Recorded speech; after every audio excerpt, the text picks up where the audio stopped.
folks, Bob Mannery here. You're listening to A2D Radio, real sports talk radio for the fans, by the fans, no agenda. These guys are the best in the business. Hashtag it. No notes. Hi.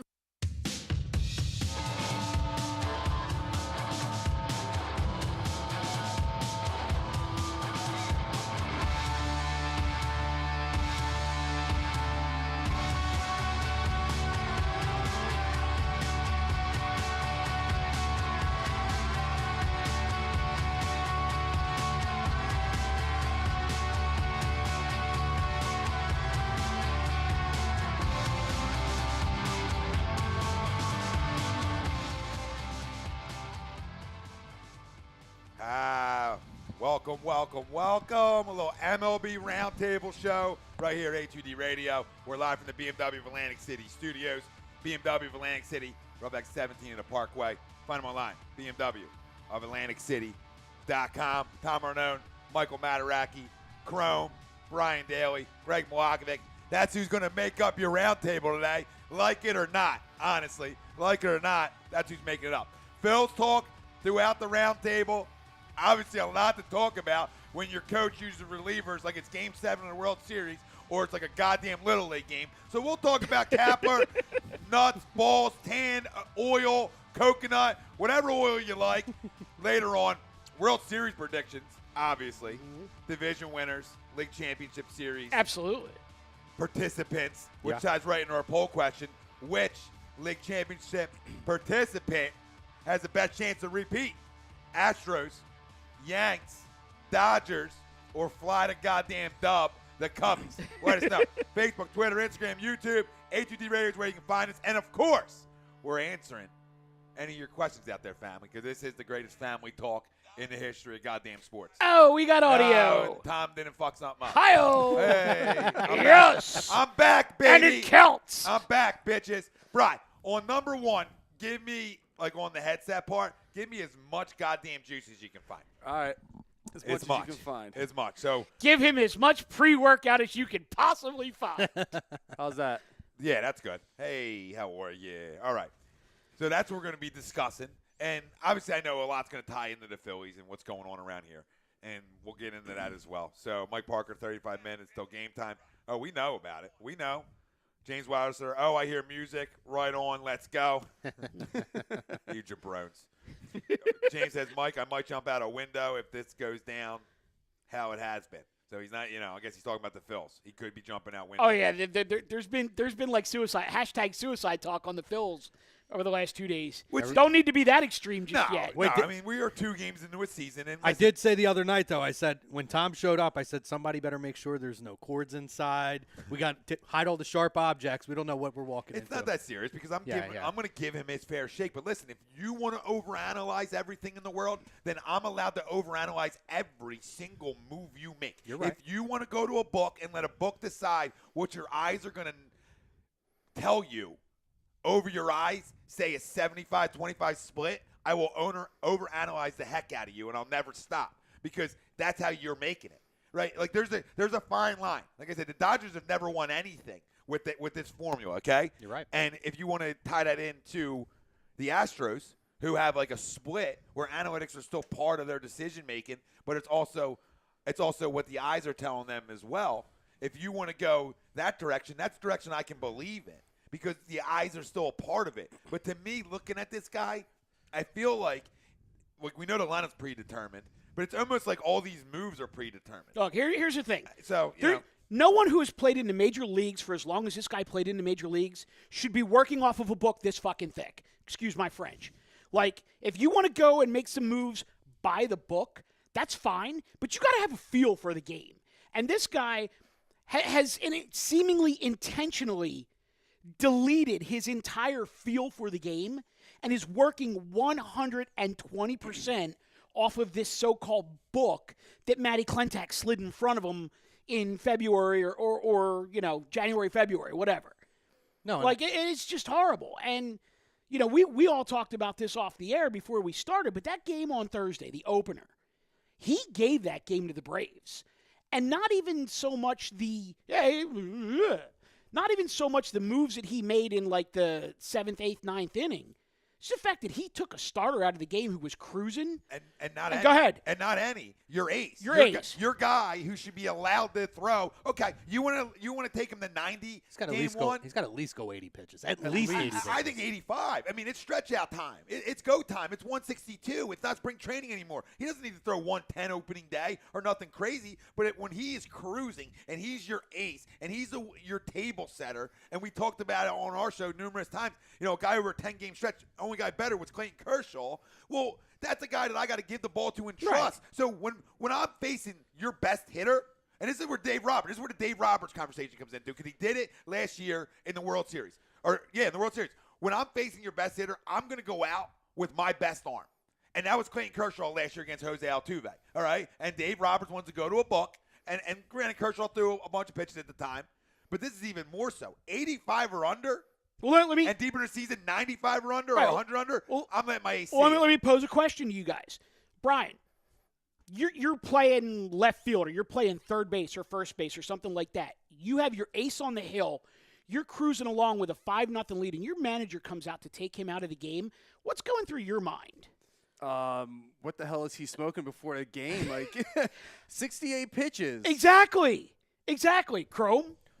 Anything different? Welcome to the world of being a fan of a team that Mike Matheny is your manager, because this fucking guy can't manage a pitching staff, can't manage a bullpen, and blows every young arm out in the bullpen that he has. And with the way that Kapler's managing now, and I do think he'll learn from this, throwing 9 guys out there game 2 after pulling your starter after 68 pitches, he continues this kind of a structure going forward. I don't like what's going on, brother. I mean, we talked about it before the show. I mentioned about you have Pavetta the next day. Yeah. I mean, Nick Pavetta's the next day. You're going to need those arms. So, Yeah. an unproven guy in the big leagues, or a guy in the big leagues last year who got hit around the lot, okay, let's be real about it, as your number 2, and that's fine. You're not talking about Arrieta or somebody going out the next day. Right. Dog. So you don't have a guy who's an innings eater, essentially, game 2. And game 3, like Mike said, you don't have an innings eater, because that guy should be in the back end of your bullpen anyway, okay, and Vince Velasquez. So now I got True story. Now I got my ace on the mound. The guy's going to set the tone, be bold, right? There is nothing bold about being scared, because scared money isn't going to make no money in this town. And to compare him to Doug Peterson, for you clueless idiots out there, stop it right now. Stop it. Because Doug was bold from game 1. Doug did leave it all out in the field every game. There's a reason he got criticized, because he went through it on 4th down, or he had too big of a sack, which ended up winning us a world championship. Completely different. From game 1 and game 2, I saw nothing bold, okay? And I said I saw whatever a book's going to tell me, and we'll talk about it later on the show as well, okay? We'll talk about it later on the show, because it's ridiculous. It's ridiculous. Well, there's nothing bold about being an analytical thinker. Like, there's nothing. You're trying to reinvent a wheel that's been working for how long? No, you're absolutely right. And what I'd said is, you get one chance to make a first impression. Doug Peterson went 3-0 before he lost a squeaker at Detroit, and then Lane Johnson got suspended and the wheels came off. Big difference. Yeah. So as far as I'm concerned, 3-0 got Doug a mulligan basically until the Lane Johnson suspension was over. Now, does the Eagles use analytics? Gabe, where's his mulligan? And Eagles do. He's not gonna get one. Eagles use a lot of analytics. But at the end of the day, like football is, what do the puppies tell you? That's all you can go off of. Gentlemen? I mean, I agree. Just watching the last couple games, I feel like he's bringing a little bit of a little league mentality into the major league level, saying, "Oh, all these guys are going to get equal playing time." Yeah, No, that's what I did today. That's what I did today. Okay. By the way, that's what I did today. Yeah. At a 9U level, in a TSE games, everybody's going to play, and everybody's going to play different spots, and everybody's going to get a chance, because that's the fair way to do it at 9U. Right? That changes at 16 for me, okay? And that's definitely would change at a high school level for you. And that's definitely going to change at a collegiate level, and it should definitely change at the highest level if I'm going out game 1 and want to set a tone and be bold, wouldn't I put my best lineup out there game 1 and not get cute game 1? Because that to me, like, we can do it. I want to get in there. Let's get into the poll before we go crazy. All right, let's do that. We'll have time for the Phillies, because this go on all night. Yeah, I mean, the game started. We all beat us. we all He'll have still shows beat this us. week where we can talk He'll Phillies. still beat us, though, Brian. He'll still beat us, because there's no way we're out talking as long as that game's going. No, all right, tonight. There's no way we're going to out talk that. And we all pride ourselves as breathers here. But you know? but to add on to that though, that's fine if you're going to pitch if you're going to coach like that in spring training. That's what spring training's for. Yeah. This is time where you need to you should know by now who's going to play. And if you're going to be a manager, I don't even have a problem if you have, like you talked about it before we went on there. I get it if you have your lineup written out 6 games ahead of time, especially to start the season. You don't have to worry about that. But a good coach has some balls and understands you got to still feel the game and how not everything's going to go by the book as you expect it to go. And that's what he's got to learn. He's coaching scared. Yeah, he's managing scared. Game one, you're going to talk about bat pass. Game one. And I mean, here's the thing. Like, if you want to just say, okay, I made out every lineup for this road trip, just because you don't want to have to worry about the lineup on a road trip to start the season, okay, fine. It's 6 games. And we're actually not nearly as bad as some other fan bases because guess what, Mets fans? Mickey Callaway has every lineup for the first month of the season written out already. So if you think we're bad, try going up to New York. That's just crazy shit. Justin, I think we're calm. He said, let's calm down, guys. 2 games in. He may just be testing the waters, seeing what he got in a real game, in real game time. To Justin's point, lineup-wise, yes, absolutely testing the waters. We all agreed on that pre-show. That, okay, you want to set it for 6 games to start your season off? Okay, I can buy into that. Bullpen-wise, that's panic. Yep. Yeah, the way he literally managed game 1. Like not even game 1, game 2, like it was game 7 in the World Series. Last night he managed that game like it was game 7. I mean, I thought we were up against it. I said, is this it? I'm not. I said to my wife, I said, what the hell am I watching? Is this game 2 or is this October? Yeah, where am I at? Sorry, I'm losing it. I'm losing it with this guy. Like Hugh Douglas said. I am calm, Justin. It's do or die. It's do or die. This team will win despite him because that's the kind of talent I feel like this team has that they'll win despite this idiot. But really, so I'm calm. I can just. This is my go-to, baby. No, but you're on my team, right? And I hammer tees. So I got an issue with how this is going. No, and that's a fair point because if you go back and pull up the stats from the 2011 World Series, both teams, both Texas and St. Louis, I don't think a pitcher went past the 4th inning, and it was bullpen guy.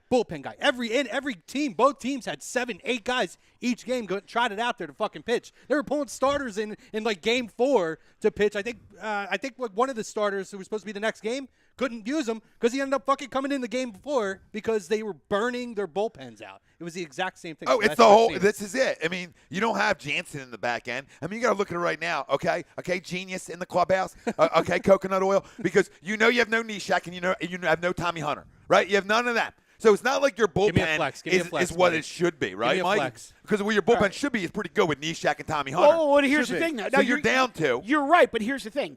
The best arm in his bullpen right now is Adam Morgan, but Adam Morgan's a lefty, so he won't move him to the back end. No, but he'll let him pitch to 2 guys, knowing he has no other lefty left, and let him get 2 outs, and then he's gone. What?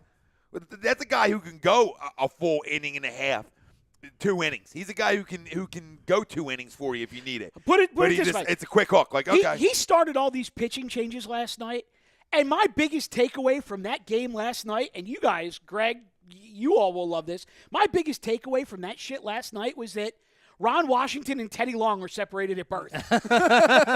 You don't know who Teddy Long is, and that's okay. That's fine. The wrestling nerds do. Yeah. That's my biggest takeaway from that game last night. Ron Washington and Teddy Long separated at birth. I was so freaking distracted. Sorry, that's Ron. Well, that's Ron, yeah. But I was so freaking distracted just by the bullshit that was going on and all of the pinch hitters and challenges and pitching change after pitching change after pitching change. I'm like, I was like 11:30. I'm tapping out. Yeah, I thought. And then they started like a half inning while the Phillies were batting at 11:30, and I'm like, all right, I got to stick with it. Yeah, keep going. All right, keep going. Listen. It's not an over panic. And this is what scares me. Okay, is I fell for Chip Kelly talking to me. I fell for a guy in this city that could flat out talk it and spit it. Great game. I mean, he can pick you up anywhere. Hell, hath no fury like a woman scorned. Right? I mean, that son of a bitch will pick you up in a dark alley and take you home, Chip Kelly. That's how good of a talker he is. You're right. And Gabe's a great talker and great abs and great body, and he can sell a tank off a car lot to me. You know what I mean? So his talking's great. But then I see this, and my eyes are going to play a part. I'm not going to go to a book.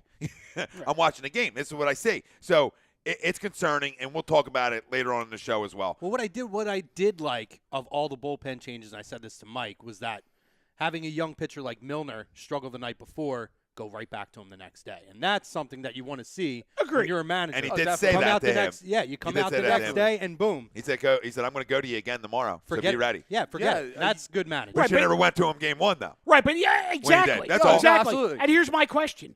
Did he only go to Milner last night specifically because he told him, I'm coming to you again tomorrow? Like, because this bullshit for time for teaching is done. Like, that was what spring training was for. Games in April count just as much as games in September and October. They do. And if you're going to fucking hand over games in April because you're teaching Hobie Milner that you have confidence in him, you just get the fuck off of that bench right now. Yeah, Go to the front office. And who was Go that to the again? front office. And who was that again? Who was what again? Who's he want to give confidence to again? Just say it again. Hobie Milner. Okay. Yeah. Okay. That's who we want to get. That's who we're going to That's who we're taking the ace of our staff yeah, out we're for. gonna take to the get ace it of our now. staff To out. get it now. Are you Don't get me started. Are you kidding me? Don't get me I started. mean, that's like Hercules. That's how stupid that table is. Get hot. I mean, that's as stupid as that round table was. Like Hercules. You know what I mean? Like a bunch of freaking idiots. To bring in Homie Milner to face Freddie Freeman, I thought was just it blew my mind, and he put that pitch right into his here's the wheelhouse. thing. If you want to bring Great Hobie hitter. Milner in to face Freddie Freeman in the 8th inning and go lefty on lefty, I'm fine with that. You don't take Nola out in the 6th. You got to calm people down. TJ says, TJ Simon. It's 2 games in, though. We got to give it time. We all agree there. We're going to give it a fair shake. He said everyone wanted Doug gone after Budowski. That's not me. That's not this guy. Because this guy told everybody that Doug's going to be a damn good football coach, okay? And Mike can attest to it. Greg can attest to it because he didn't believe in Doug. You know what I mean? And we argued for a long time.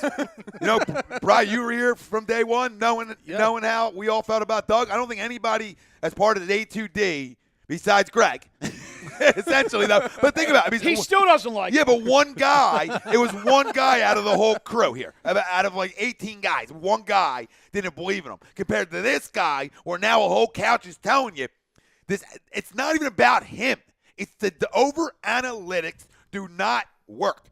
It doesn't work for the Dodgers, and it doesn't work for any team that overdoes it. You might, okay, to me, working is Broad Street. Working isn't a World Series, okay? We get into this for one reason, and that's to go down Broad as many opportunities as we have as a freaking family, not to just get to the dance. Now, will we like to get to the dance? Of course. Yeah, we're not going to be mad about the dance, but you understand what I'm saying. Yeah. You know, I don't know. This guy worries me. We got tons of people. It's not Doug. This is different. This is, like I said, it's chippish. He's a great talker, and, yeah, 2 games in, like I said early on in the show, okay? TJ, I said early on in the show when we came in, if he wants to go to a book and overanalyze every goddamn thing, then we have every right to overanalyze every decision. And the second you pulled your ace at 68 pitches, I was turned the hell off by you. And if I was running the organization, let me tell you, there'd be a closed-door meeting day one on how this is not how we're going to go about things. And here's the Okay, thing, that's though. all I'm saying. And it's not just us. He got crushed, and I mean crushed, on MLB Network by Harold Reynolds and Dan Plesac because both of them said, A, your ace has to be able to at least go 80 to 85 on opening day. You don't want to run him 90 to 100? Fine, you don't run him 90 to 100. Of course, we're good. But your ace has to be able to go 80 to 85 on opening day, and you have to know enough about the game to understand that pulling him out when you did took all of your momentum and pushed it over to the other dugout. And Freddie Freeman said the same exact thing. He said the same exact thing. He More said baseball that entire guys. dugout just went nuts. Yeah. I mean, Plesac crushed him for pulling him at 68 pitches, and Harold Reynolds crushed him for taking the momentum away. Like you guys said, Freddie Freeman said the same thing. These are guys that know a hell of a lot more than we do. Yeah, We know a lot. Yeah, So I almost think I know more than them, too. But, don't I know mean, about all that. that's That's debatable. debatable. That's debatable. I mean, that's semantics. it's Harold Reynolds. It's semantics. I love Harold. He's smarter than me. Exactly. There's no question about it. Nobody's going to sit here and lie to the people. Mike Parker, Alfaro starting tonight, though, finally. Love that. Mike, congrats, brother. Hey, there you go. Congrats. Also, congrats to another friend of mine, Mike, who had a girl today, second girl. So he's, he's up against it. Oh, yeah, he definitely is. 3-1 He's in his outnumbered. household. A lot of babies popping up. He's down in the 0-2. fan. Our friend, our love affair, our Mr. Canadian, How you doing, eh? What's going on? James Water. Gabe will get his chance in Philly, but when you manage the first 2 games of your career like that, your leash gets real short, real quick, and I'm going to gauge him or gouge him until he improves because that's how it is, and that it. It's game by game, especially when you're new. You don't have a track record. There's no coaching experience. There's nothing that we can go off of before. Okay, this was a guy that was in a farm system and played at the level. And Greg and Mike know. I started to say, okay, I'll give him a chance because he played the game. Fine. But like I said, we're allowed to critique you and be hard on you when you do dumb shit. There's nothing wrong with being critical.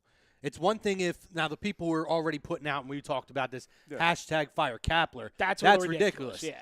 By the way, hashtag fire Matheny, but that's beside the point. But there's a track record. I have a right to say that. You do. I absolutely. As he's sitting here wearing all Astros shit, he drops a fire Matheny. I locked myself out of my apartment today, okay? I had my Cardinals You shit look good ready in to go. orange. Thank you. Speaking of the Astros, which participant? Oh, it's the Astros to me. Although I do like the Yankees this year, and I think they look fantastic. And Giancarlo Stanton looks like Mike Stanton. Giancarlo, don't call me Mike Stanton. He looks like a fucking animal already. I mean, he's sliding right into that big spotlight with the Yankees, right into a playoff hunt right away, and he doesn't look scared or intimidated. Guy's never really been in a situation where he's actually had a shot to make the play. Well, more than a shot. It's a formality. But, I mean, I could tell you right now, we're going to get to it, but easily to me, that's going to be your LCS again, or this year. No, I think it's going to be that LCS again, too. It's going to be Yankees and Astros. That Stanton, no question. Stanton, Judge, Sanchez trio in that lineup is just it's scary. It's flat out and scary. I love Didi. I think Didi's going to have a huge year Look, this year. I don't disagree with you guys, but there's a lot of strikeouts in that lineup. A lot of strikeouts. I mean, I have the Yankees winning the East, but they come up against some real good pitching in the AL Divisional Series. They could go home because there's a lot of strikeouts in that lineup. In their own division. You got to look at the Red Sox as a team that to me is scary too. And they got to go up against them. I mean, they spent a lot of money to be good too. They already had talent on that baseball team. You got the horse at the top. That to me is better than any of the Yankees are going to throw at you on. Brian, what do you got? The AL East, I think it is going to be the Yankees. Well, I mean, going back to the poll question though. Yankees, Astros, Cubs, Dodgers. Yeah, Yankees. I do like the Astros. Astros, they didn't change a damn thing in their roster, so I'm going to go with the Astros. Astros made their biggest addition last year at the trade deadline by getting Verlander. By the way, and they have Garrett Cole now too. Well, that's exactly where I was going because that was my answer was the Astros. Boom, 1, 2, 3. If you look at it, their offense doesn't change at all. They have a full season of Verlander, and they add Garrett Cole.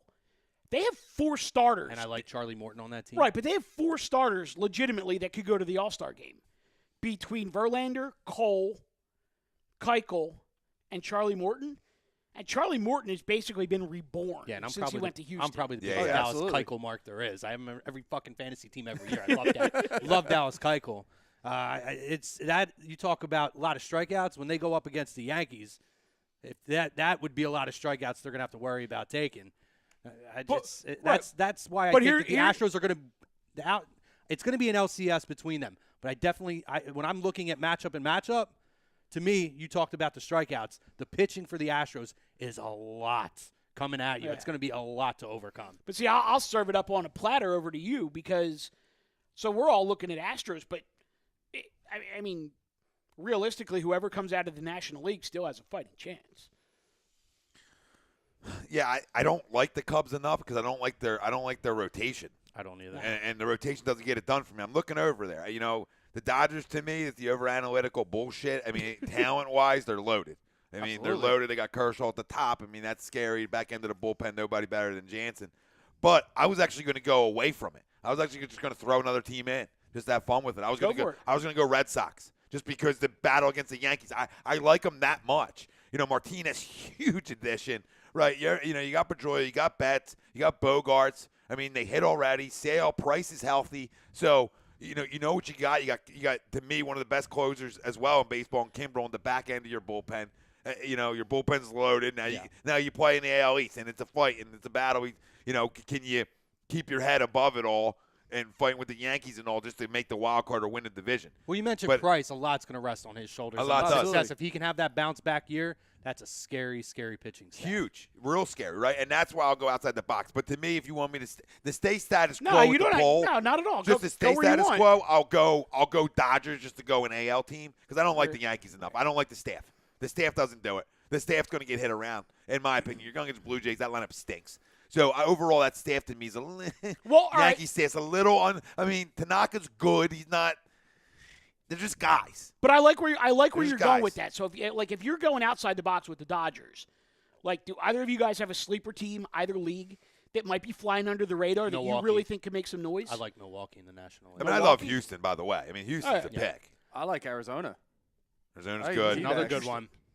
I mean, the loss of J.D. Martinez hurts, but they still have the depth in the outfield to Oh, cover yeah. that spot. I mean, there's another team in the National League. I hate to say it. You know, they're underachievers is what they are. But the Nationals, Natty Lights. I mean, you got Scherzer. If you got a healthy Strasburg, at the back end of their bullpen's atrocious still. I don't care who they pick up.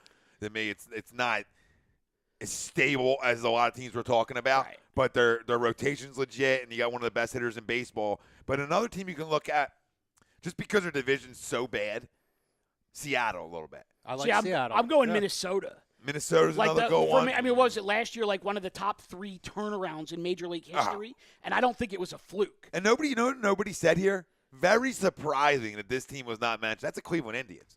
A great manager in Francona. Oh, And I got them winning the Central. Yeah. I just don't know that they're going to go much further than that. Yeah, Well, I just mean- as we were talking teams, you know, Brewers got mentioned. We all mentioned But somebody. we're talking teams that are flying under the radar. See, to me, they're not an under the radar team. I look at them as the favorite in that division. Under the radar. Oh, we're going under. Okay. I think. Oh, like, yeah, like way under. I think there's a chance that Milwaukee could outdo Chicago for that division. I love the moves that they made, and I Hashtag be bold, loved the addition of Yelich with Lorenzo Cain for that outfield. So They're gonna score some Seattle's runs. one. How about you go over to the NL and go? Man, am I losing that team I just had? Because I said Seattle and I took my head off. Well, you but- went Nationals. No, we're going under the radar. So I'll look right in San Francisco's San another one. Francisco with the team I was going. San Francisco. Because if me and Greg were talking about that the other night. If them guys are 32, 33, 34, depending. Winning ball players. If though, they man. can just, Yeah. they don't have to have their best season. Nope. If they just have a good season or what they're capable of, woo. You know Bounce what? back. If Bumgarner doesn't break his hand, True. I might be there with you. Bounce- But he's going to come back. True. no, but and- still, I agree. No, You know, it's and with fucking all the third place. additions to their lineup, I'm looking at Brandon Belt for having a bounce back year this year. And if I think he has a bounce back year, I like that lineup a lot too. TJ says Giants. TJ Simon. Mike Parker, 10 Ks for Lance versus Rangers in a hitter park. Sold. Because McCullers had 10 Ks today. What up, Pove? In response to the poll, sadly, my answer is the Yanks. They greatly improved this all season. And that's from a Mets fan. It is. And have the farm depth to trade for whatever they need they may have. Yeah, and that's going to be staff, in my opinion. Lots of other clubs are clamoring for their prospects, but hopefully none of them repeat. Mike Parker, Arizona's the same as the Rockies. They I guess he says they rake it home. Yes, Yeah. they do. And I guess you said Brewer, you said Yelich talk. And he said San Fran added Kutch and Longoria. Yeah. By the way, did anybody see the random signing today of the Royals signing Kyle Loesch to a minor league deal? There were 2 guys that got signed. 39-year-old Reds- Kyle Loesch. Go The ahead. Reds signed Yavani Gallardo. Yeah, Yavani I saw Gallardo. Yeah, that. there was Well, like he was released by Loesch- Milwaukee. Right. Yeah, but Loesch and Gallardo signed within like 20 minutes of But each it's other. so crazy. I mean, Gallardo, I get it, but he's still a young guy. But when I saw Kyle Loesch, I was like, fuck, I didn't even realize he was in the league in 2016. That's the last time he pitched. Oh, But I'm thinking he's out of the league since like 14 I'm like, or 15. I'm like, wait a minute, Kyle Loesch, didn't you lose the 2007 like NLCS for the Phillies? pitched great for us in 2011, though. I thought he was the guy who took the helicopter into the building. Just kidding. I'm just kidding. I know who No that guy is. bullshit, though. So I said that to somebody earlier, and they're like, did he die in a plane crash? And I was like, No, no. that was Corey Lytle. They're like, oh, like legit, totally mistaken them. All right, so Terrible division people. winners.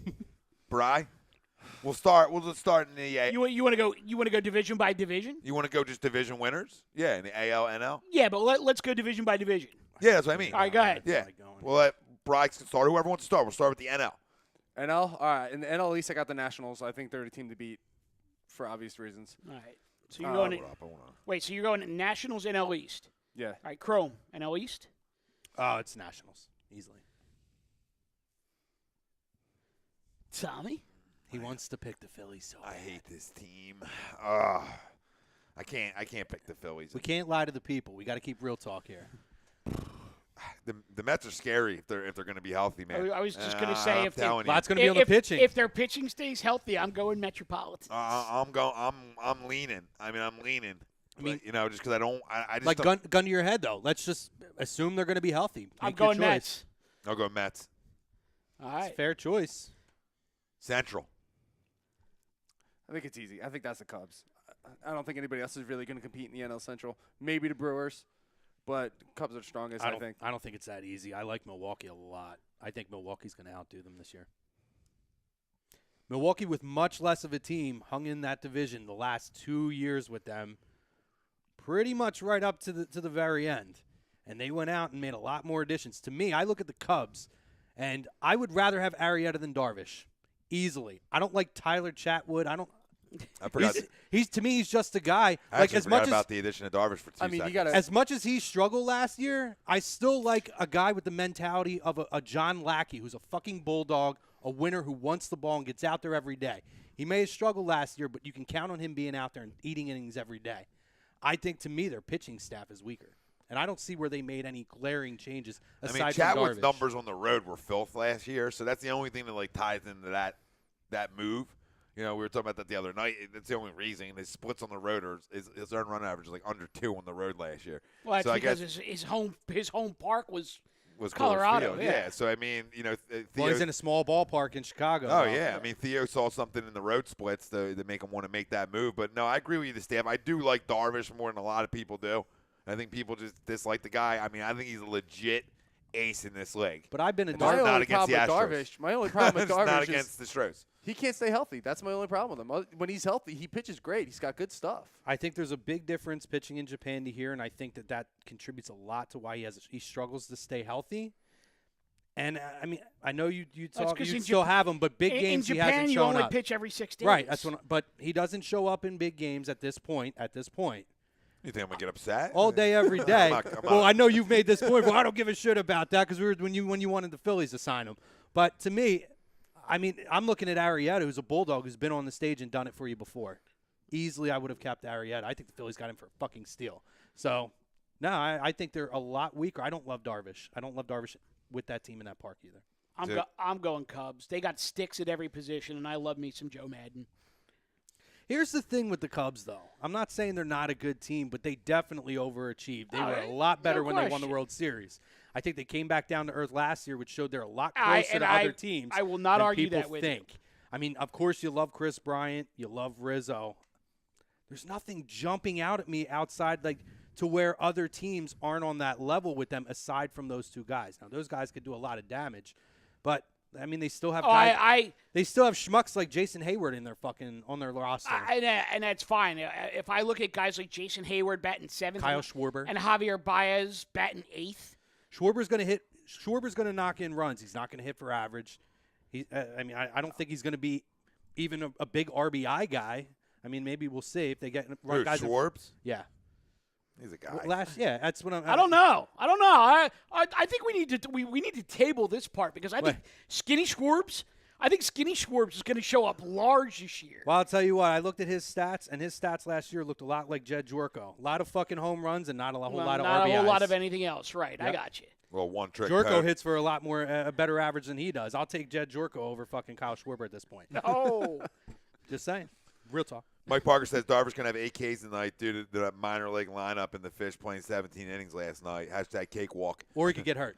Or I said he might strike out 20. So who do you got in the Central? He's got the Cardinals, of course. Nah. That's why you're my buddy. So I love you. That Marcel is doing the deal. # Fire Matheny. I'll go Brewers. Bro Crew. Thank you. Yes. I'll go Brewers. I don't like their staff really that much either, but I'll take a shot. I like their Yeah, lineup. You like it hurts the them. lineup? Not Nelson being hurts them. Well, you're a Yelich guy I wish too. they had so- I'm a Yelich blower. Yeah, no question. No question. I love the addition of Yelich. But again, their staff got it done smoke and mirrors last year. Can they do it again? I don't know. But I know their lineup's going to hit enough. So we'll see. I'll just go anybody but the Cubs. I think But with the Ryan, Cubs are going to be in the mix. We know this. I think they could win freaking 100 games. I mean, with an aging Ryan Braun too, that team needed an infusion of a young star that they can build that team around. And I look at Yelich as the absolute perfect addition of the changing of the guard for them. And I think that they are going to continue to build on that. And I hate to say that. I'm a fucking Cardinals fan. But I'm more scared of the Brewers over the next 5 years than I am of the Cubs. No, it makes sense. The West is a good division, honestly, because there's a lot of teams you could pick in it. But where are you guys going? West. It's got to be the Dodgers. To me, it's the best roster in baseball. Well, Fair point. It is. It's a good roster. I mean, they haven't really shown up yet this year, but it's only 2 games into the season. They'll come around. Chrome? I like San Francisco a lot. I think that it's going to be a tight race, but I don't think it's as much of a cakewalk as everybody thinks with the Dodgers. I like the additions that they made. I think that Brandon Belt's going to make a huge difference this year. I think he's going to have a bounce-back year. I like the lineup. I think the pitching's adequate even without Bumgarner, and then when Bumgarner comes back, if he's 100% healthy, that's the best addition you can have without having to go out and make a trade at the trade deadline. And I'll put Bumgarner up against Kershaw any day, and Kershaw in big games does not pitch well. I will definitely take San Francisco this year. I'm going Colorado. I don't hate it. To me, Colorado is one of the top 3 offensive lineups in Major League Baseball. And the way that they structured their bullpen this offseason, they have 5 guys in their bullpen that could be closers on other teams. And that's probably conservative. So they've essentially shortened their home games from 9 innings to 5 or 6 innings. And they'll just roll these guys through closer after closer after closer, basically, and just blow teams out at home. To me, what's going to matter is, can they win on the road? If Colorado can win on the road, they could run away with that division. That's my opinion, but I love them. And I mean, I don't hate that. It's hard not to. And to me, like Nolan Arenado, the combination of Nolan Arenado and Charlie Blackmon in terms of teammates, Oh, yeah. you could put them up against any other pairing in the National League, and it'll be tight. It'll be real tight. I mean, I love that lineup. It's hard to dispute that, but I'm just not sold on the pitching staff. Their starting pitching rotation. stuff. Yeah, I'm just not sold on it yet. But that's the thing is neither are they.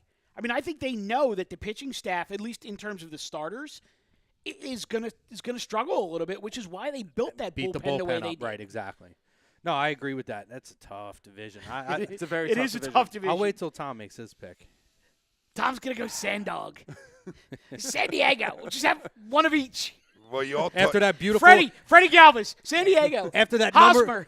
number one best fucking contract signing of all time, Eric Hosmer. Jesus Christ. Well, Eric Hosmer. somebody went Dodgers, somebody went Rockies, and Giants. So I'll go D-backs.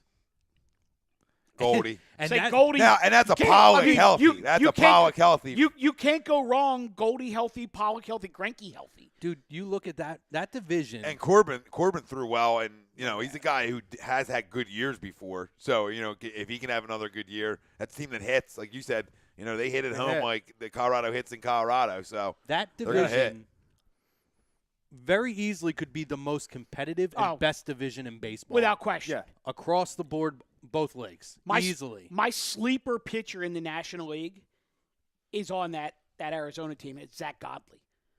I think he's got the potential to just be tough, like real tough. And Corbin, like you said, Corbin threw real well the other night. I mean, if you look at their rotation, their top 3: Greinke, Corbin, And Godley. you could put them up against any 3 in the league right now, and they stack up. Yeah, Corbin's all about just staying healthy. This has all been his MO has been. I mean, I think he can throw, and we know Greinke can throw, again, if he stays healthy, and their line's going to mash. So if they, they got a lot of question marks, obviously, and not, you had a gun to my head, that's not who I would take, but just to have fun with it, you can make an argument for them. You can make an argument for all 4 teams, easily. Yeah, you can't forget about Robbie Ray in that rotation, too. Robbie Ray. So let's go AL. East. Yankees. Red Sox. I'm going Yankees. Going Sox. That's going to be a fun I rivalry feel to like the watch Sox again. are getting disrespected in this division. I really do. Because of the Stanton, I feel like they're almost getting overlooked. Here's like my challenge They're question. getting overlooked. Though. Here's my challenge question. Longer 9-inning game this year. A, anything managed by Gabe Kapler, or B, any Yankees-Red Sox game. Ooh. Oh, I think it might be B. That rivalry is going to be fun to watch this year. Two really good teams, two teams that are playoff bound.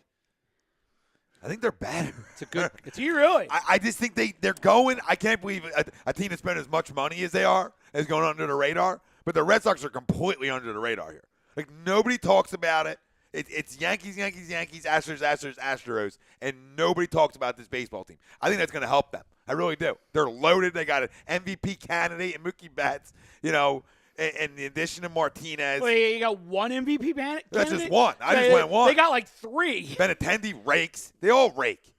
Bogarts hits. Pedroia hits. I even like Nunez at shortstop or second base. Devers. Can't forget about I was going to say, Devers. I love me some Rafael Devers. That guy's going to be good. I don't know why I keep saying Pedroia. Yeah, I but, meant second base. but Nunez. I mean, they just. Pedroia will be back. I think he's only out until what, like May 15th or something like that? What do they got him out for? 10 Dyer. Yeah, he'll be back. But their staff. I mean, their staff's solid. At least top 3. I mean, I'm not a big Porcello guy, but 1, 2. As your number 3, he's No, not. that's bad. Yeah, Three, 3. he's good. Yeah, Good 3 you three. can buy in. 3 you can definitely buy into him. But you just look at their lineup and you match to the Yankees and you say, okay, Pull up they the can go Yankees head to depth. head. Let me see the Yankees depth chart real quick. They absolutely go head to head. There's no question of that. Every time I want to root for the Red Sox, they always let me down. I so. do like Benintendi in the outfield. I think Their he's a outfield, fucking, I that love dude's a their fucking outfield. gamer.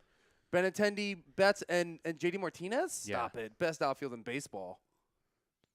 Yeah, it is because it used to be the Marlins. Used to be. In my opinion, they're the best outfield in baseball. Let me see. See, the staff is tough. The staff for the Yankees is just. I don't not- know how I feel about second base for the Yankees at this point. I love Didi Gregorius, though. I think he's going to have a fucking huge year again. No, they're good. Listen, they're really good. Gary But sometimes, Sanchez. when you're supposed to go win 100, I'm not saying they're not going to, but when you're supposed to be the best, sometimes that other team. Not big on that first base there. Neil Walker at first base. See, here's the thing for me. You look at the Yankees and you realize that they're tossing Sonny Gray out there as their 4 and Jeff Montgomery as their 5.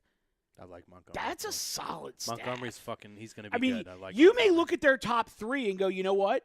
Maybe this top 3 isn't as good as a lot of other top 3s around baseball. But the back But end. when you look at them 1 through 5, Sonny Gray's a number 1 on some teams in Major League Baseball. Arguably, Oh, yeah. they may have the best back end as far as past 3 with 4 and 5 Yeah. easily. Oh, they definitely are deep 1 through 5, no question. Yeah. Just don't have the guy who stands out to you. Not Jeff Montgomery, Jordan Montgomery. I mean, it was Jeff Montgomery, I just rolled the clock back like 10 years. I mean, it was Tanaka when he first came into the league, but last year he had control issues, and I hurt him all year. Kept leaving pitches up, and guys were hammering him. And you're absolutely right. He's got to get that back. He absolutely does. He's got to get the control back. He's got to get everything under control there, and we'll see what happens. Central? You know where I'm at. I love me some Twins. I just think they're one of those teams that's going to just fly under the radar all year, and then boom, end of the season rolls around, they'll be right there. Hey, they're good. I'm going to go Indians. I think I got to go Indians, too. I'm going Indians, but I wouldn't sleep on the White Sox either. Nah, good young team. I think the Young talent. White Sox are on the trend up. All right, so is there AL West, before I step out of here and let Mr. Milakovic come in and make his selections, is there anybody in the AL West who's not taking Houston? No. That might be the weakest division in baseball. Yeah, it's tough. Yeah. All right. With the best player in baseball, which is amazing. Greg, you want to hop in here and make And your they're- selections? And they're not in the conversation. Mike, who do you got winning it all? Because that's where we're going now. So before we break it, we're going to go who wins the whole goddamn thing. All right, so I'm going my league championship series is going to be going rematch Yankees-Astros. And then in the National League, I'm actually going Mets-Rockies. The World Series, Rockies-Astros. My World Series champion in the repeats, the Astros. Okay. All right, I'm going to step out of here. Let Mr. Little Rockies, Mr. Milakovic hop in here. Rockies, Astros. Ooh, that'd be different. That'd be an That would be exciting World way Series. different. That'd be different. All right, so league championship series. I think it's going to be Yankees, Astros in the AL. NL's a little tougher for me. I don't think it's going to be the Mets. I'm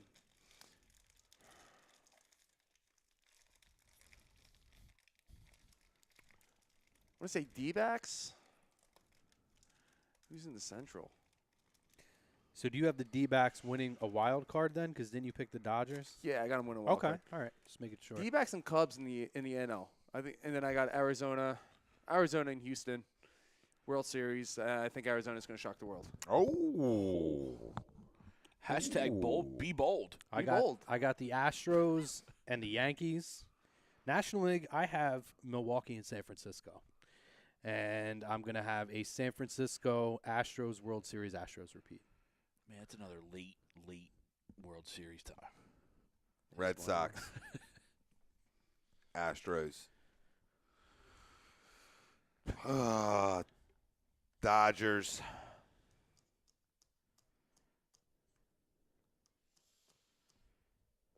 Dodgers, Cubs. Red Sox.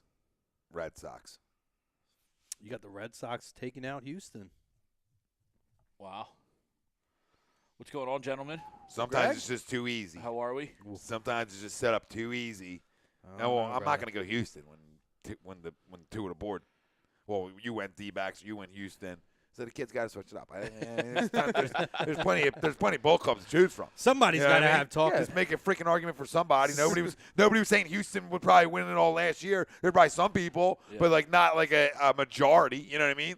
You wouldn't have a full couch at the round table saying, "Oh, Astros last year." You know what I mean? No, but you It's bring in a guy baseball, like baby. Verlander. That's baseball. That makes it. It makes it. And a helps. 60-day DL stint ends it real quick. You know what I mean? You know what I mean? It's the league we play in. It's the league we play in and we watch. But their and pitching rotation is still deep. listen, Keuchel was out. Keuchel missed time last year for injuries. you gotta stop it. And I'm not saying. And they I know who the hell they are. They're loaded. I just wasn't gonna just go down the board. It's too easy. They're freaking loaded. Toronto, Kevin Pillar steals second, third, and home. Same inning against the Yankees. Wow. Home was a straight steal. Oh, shit. Wow. That guy's straight stealing home. Kevin Pillar. He stole straight all the steal at bases. home. He stole every base. Kevin Pillar stole second. If you didn't hear it, obviously you didn't hear it. Kevin Pillar stole second, third, and home. Straight steal at home. It's grand larceny. Well, Mike's saying, That's like some fucking Willie Mays Hayes shit. Better start stapling the batting gloves up on the wall. Willie Mays Hayes here. If I get to home plate, I don't intend to slide. I'm going to go Toronto, Texas in the. Sorry, we're not doing bottom dwellers. Nah. I was just mixing it up from. Yeah, I everybody. thought that's where you were I going. was like, I was off for a second. I was like, wait, what? I was like, I'm out. Break. Thanks for joining the round. Break. guys. Yeah, thanks for joining. Thank you guys for joining the roundtable, guys. We need a It's new over. replacement on Wednesday night. Guy really is a fucking problem. In the AL, I'm going to go. I'm going to go Cleveland, Houston. Mm-hmm. And I'm going to go Cleveland out of there. Wow. In the NL, I'm going to go. 1-0 Phillies, by the way. Reese Hoskins single. I'm going to go Nationals, Brewers. Ralph just called him the MVP. Here we go. And I'm going to have an I love you, all man. Central Time Zone World Series. That's just so you don't have late games. Cleveland, Milwaukee, and Cleveland will 2-0. it up. 2-0. I was listening to you. I really agree with your love for Milwaukee. I do think, they do rival the best outfield in baseball right now.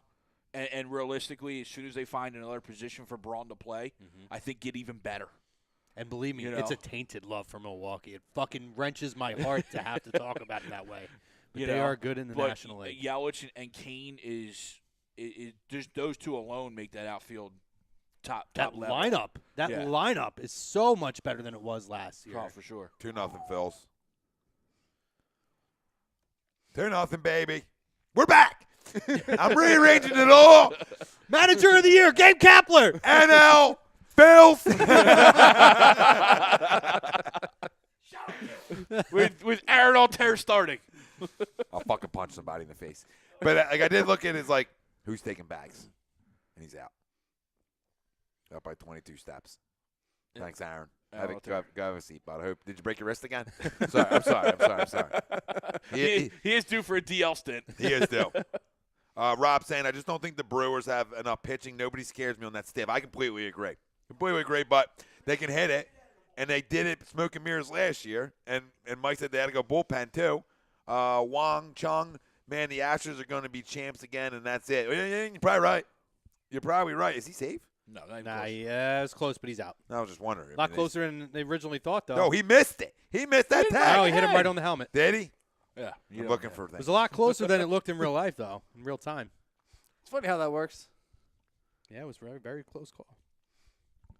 You bet how much? Looks like $3,000. Okay, I'll take that bet. What was the bet? I'll take it right now. I'll take it right on air and everybody can hear it. I'll take this bet. What was the bet? He's going to bet $3,000. The Astros win it all, and that's it. I'll take the bet then. Oh, Tom, don't do that. I know I love this shit. I love this shit because this is where people don't realize this is a marathon, baby. This ain't a 16-game football schedule. This is long, right? And you lose a couple key pieces, and you can go south real fast. So I'm not buying in. I'm buying in because they're damn good, but there's other teams that can take them down. It's not like a cakewalk. I don't know where Is that half? It's people are never making a cakewalk. Well, this guy bet that's $3,000 on the table. That's cakewalk talk. I'll take the $3,000, raise it to $6,000. Let's up it a little bit more. Loyola Chicago up on Michigan 22-29 See? at halftime. See? I'll take the $3,000 bet. I'm sick of Sister Jean. I'm done. I'm over it. Ralphie said, I didn't realize Velasquez was pitching tonight. Well, this is going to be another long night for the bullpen. I love it. You in the basement, Ralphie? Stroking that neck beard, Ralphie? Stroking that cat on your neck. It's love purring it, back. Ralphie's fucking video was so great the other They're night. phenomenal. Them two Gabe jabronis. Kapler, sit in the basement. You know where I'm at. Gabe Kapler, fuck you. I love he's like, you know where to find me. so miserable. And him and Wilson's video were the exact same video. They're classic. Classic, them two. Just playing Xbox like a degenerate. Like any grown man does. Freaking great. I think Mike Park said, I think he meant $3,000 will get 8 Ks tonight. Well, that's a bet I'm not going to take. All right, Juan. Let us know, Juan. Let me know. I'll take the bet right now. Not let us because nobody else is in the bet. No, I ain't getting in on that bet. I'll It's take too it. rich for my blood. I'll take that bet. Devil. It's my son. It's my kid. It's my baby. My baby boy. Sorry. It's been tough. First 3 games. So, you know? let's look at free agency this year. Who do you think was the biggest addition to a team? Any team, American League, National League, whatever. Trade, signing, rookie, a guy who broke camp. Who do you think is going to make the biggest impact on a team? Anybody go first? Garrett Cole. I think what Houston had to give up, a.k.a. nothing, to get Garrett Cole to slot into your, 3 spot, 4 spot? Guy who could be a legitimate ace elsewhere. He comes here, he's an ace. Yeah. Like, he comes to Philly, he's an ace. Or Yep. or it's just he's not the ace because Aaron Nola's here. You know what I mean? Like, St. Louis, I'll take him over fucking Carlos Martinez. I'm not Yeah. a believer right now. I'll take some of my 9U kids. But, yeah, Shut I up, think Tom. Garrett Cole is right now for me. What do you got, Brian? I don't know. I mean, the Stanton trade was huge for the Yankees. And then you got the Garrett Cole trade that was huge for Houston. I don't know. I might have to go with the Houston trade. It's more pitching depth, bringing in Garrett Cole, who struggled in Pittsburgh, who can, now he's not the ace. It's a little less pressure off of him on the mound, so it could really turn his career around. I mean, Houston went last year with Charlie Morton, Dallas Keuchel, pretty much as your top 2 guys in your rotation. And within how many months, added a Justin Verlander and a Garrett Cole. Yeah. Like, fuck. Like, that's it. That's you talk about, especially when you get into the playoffs and you're talking a short rotation, take your pick, brother. Take your fucking pick. Any team in the league would take one of them going into game 1. Oh, there's no doubt. I'm not. Listen, I know who they are. I'm not running from nothing. I'll just say I'll take a $3,000 bet game 3 of the season. that they won't win at all. I wasn't coming at you, buddy. You feeling a certain way right now? You No, I don't. Guys want to come in with money, and then No, I hear they you. don't want I hear to. you. They don't want to accept the bet. Then So who's don't throw the money. Don't throw the fazools around if you ain't going to accept the handshake. Fazools. My hand God, came out. So who's your acquisition this year? Who's the big one? 2-1. That's what happens. To me, it's two guys right in town here.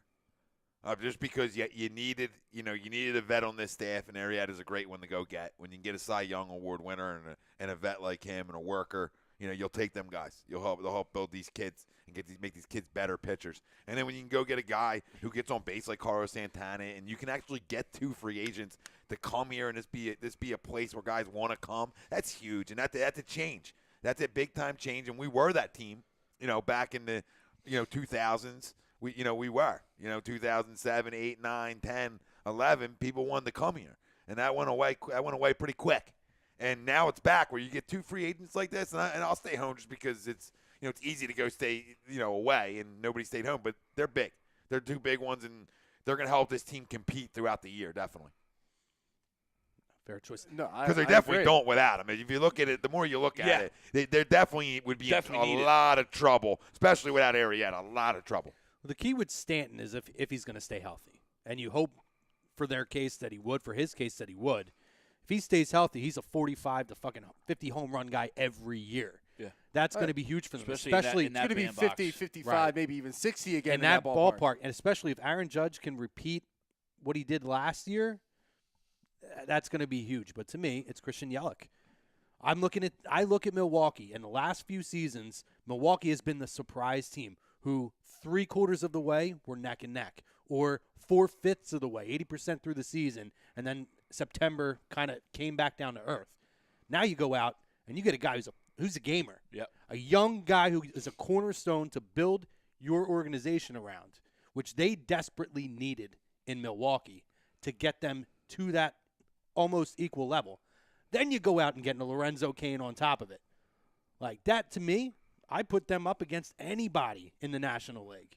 And I think Yelich is not just for this year. Like I actually like what the Phillies did. I agree. I think that those guys are going to be so impactful. But those guys are only short-term solution. I'm looking this year and long-term. That dude's going to be the cornerstone of that organization for a long time. And that scares me as a fan of the Cardinals, knowing that I'm going to have to compete with him so often in that organization year in and year out for the next 5 years at least. Yeah. What's he got, a 5-year contract still? He's still got 5 years, I think, left on his So- deal. Yeah, from his original deal. So, yeah, I mean, I think Milwaukee's going to be a really competitive team this year. I don't think they're going to quite get there because of their pitching staff. They think they just need to go out and get a couple really good starters, and they will compete every year for the division. And Nelson being hurt doesn't help them either. No. Right off the jump, Yeah, that's going to set them back. But see, I think before he was moved and we talked Phillies and you said you wanted Yelich, to me Yelich makes more of an impact in Milwaukee than he would have made here. And I know that sounds crazy because of how young the team is, but you look at it, and to me, for him to go there, like I think what the Phillies were building, they didn't need to go out and get a Yelich. I think Rhys Hoskins is going to be the guy in the face here in Philadelphia, J.P. Crawford. I think you have enough pieces here young to where you didn't have to go out and give up assets to go and get him. On the flip side, Milwaukee they were there. Yeah. They needed to make that move.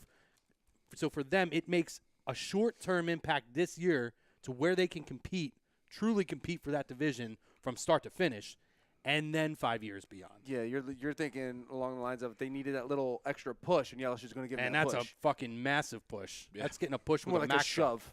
It's more like a shove. So is Kane. Well, no, it's Yelich. I mean, Kane is the other one over the top, but Well, no, I'm just saying you want to compete with a young Cubs roster. That's Kane- what you got to do. Yeah. You know what I mean? You have to make moves like that. You want to compete, and like you said, you were that close last year in competing. Well, this can put you over the top. 2 big moves like that, 2 All-Stars. no question. Yeah, for sure. Mike Parker says Vince gave up a run, pull him. Matt Gilbride says Darvish tips his pitches, and then he Yes, said he Stroh's does. win. Rob Hovan might just be the last-second Greg Holland deal for St. Louis. Talk about filling a need with a 35-plus save guy. Well, what I'll say about that, coming into the season, and again, it's not unknown on this station how much I fucking hate Matheny and how he manages a bullpen. He's the worst bullpen manager in baseball. I don't care if Gabe every night trots 10 guys out there. He's still not going to be a worse bullpen manager than Mike Matheny. I've seen him burn out young arm after young arm after young arm, guys who have high potential, guys who are their top prospects who can't, which is what scares me when Alex Reyes comes back and he's going to the bullpen. Like that kid has the potential to be a fucking top 10 pitcher in this league. And you're going to go start trotting him out in the bullpen. Knowing how he manages the bullpen scares the shit out of me. But I hated the fact of coming into the season with, at first it was Gregerson, then it was closer by committee with Tyler Lyons and all these other fucking guys. And to me, it was just nonsense, and it was them just being cheap fucks. You go out now, and what you do is you solidify your bullpen. It makes the Gregerson signing what it should have been, which is that much more important because he's an effective eighth-inning guy. You have a true eighth-inning guy. You have a true ninth-inning closer. Now you shorten the game enough to where you just got to figure it out with these young guys. If your pitchers can go 5 or 6, you only got to worry about anywhere between the 6th and 7th up until the you get into the 8th inning. You're shortening it that much. I think it would have been a clusterfuck if they didn't go out and get him. And I think for 1 year and $14 million, done deal. Oh, yeah. Great no move. question. All right, we're going to jump off, and we'll go to the YouTube side here. We'll take a quick break.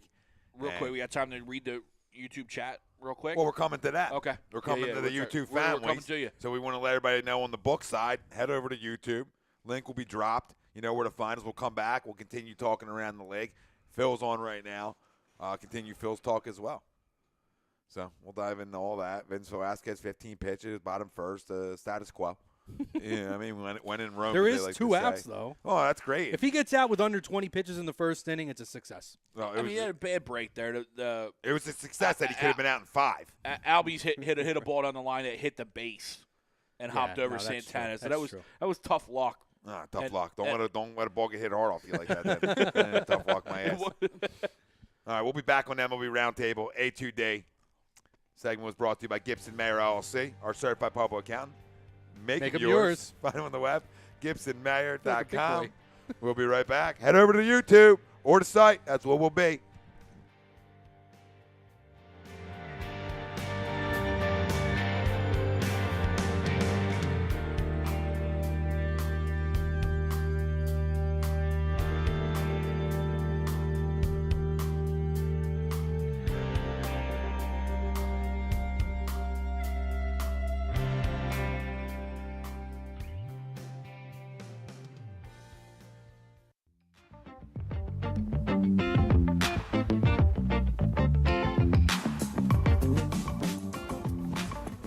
A2DRadio.com is sponsored by The Sports Outlet for all your sporting needs. Located 703 Black Horse Pike in Glendora, New Jersey. Give them a call at 856-939-2030 or email them at sportsoutletnj@comcast.net or visit them on the web at www.sportsoutletinc.com for all your sporting needs. The Sports Outlet.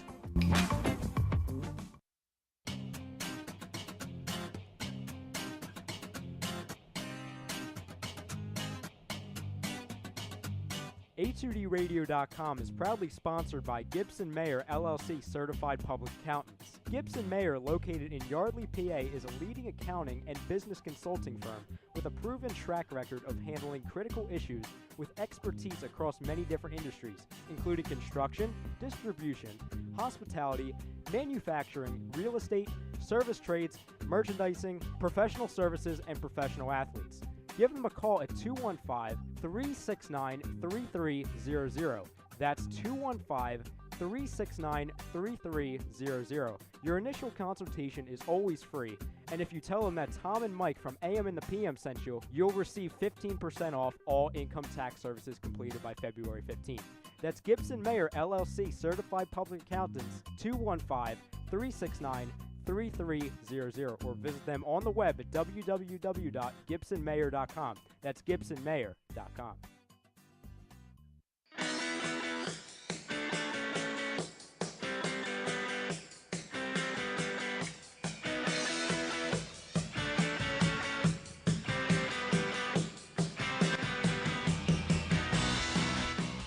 Hey, do you need to get get your skills in shape, then contact the Scanzano Sports Center, located at 5 Carnegie Plaza in Cherry Hill, New Jersey. You can give them a call at 856-889-3434 or visit them on the web at www.scanzanosports.com. John Scanzano offers individual, semi-private, and team training lessons in hitting, pitching, catching, outfield, along with turf rentals. The Scanzano Sports Center is equipped with a 31,000 square foot indoor facility, 4 batting cages, and a 4,000 square foot strengthening and conditioning room. So what are you waiting for? Contact the Scanzano Sports Center today. Hi, folks. Bob Mannery here. You're listening to A2D Radio, real sports talk radio for the fans, by the fans, no agenda. These guys are the best in the business. Hashtag it. No notes.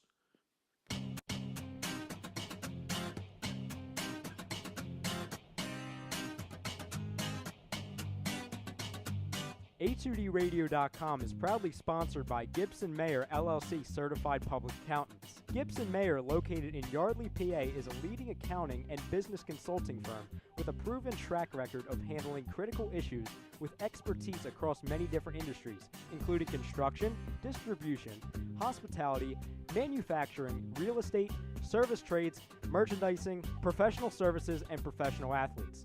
Give them a call at 215-369-3300. That's 215-369-3300. Your initial consultation is always free, and if you tell them that Tom and Mike from AM and the PM sent you, you'll receive 15% off all income tax services completed by February 15th. That's Gibson Mayer LLC Certified Public Accountants, 215-369-3300, or visit them on the web at www.gibsonmayer.com. That's gibsonmayer.com.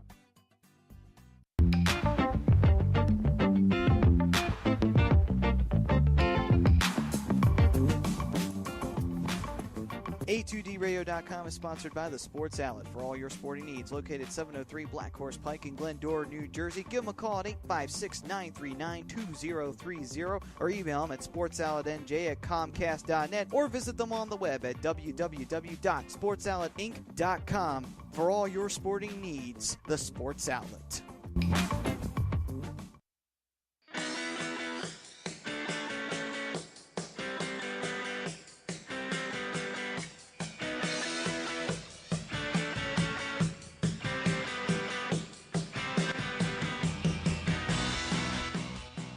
Do you need to get your skills in shape? Then contact the Scanzano Sports Center, located at 5 Carnegie Plaza in Cherry Hill, New Jersey. You can give them a call at 856-889-3434 or visit them on the web at www.scanzanosports.com. John Scanzano offers individual, semi-private, and team training lessons in hitting, pitching, catching, outfield, along with turf rentals. The Scanzano Sports Center is equipped with a 31,000 square foot indoor facility, 4 batting cages, and a 4,000 square foot strengthening and conditioning room. So what are you waiting for? Contact the Scanzano Sports Center today.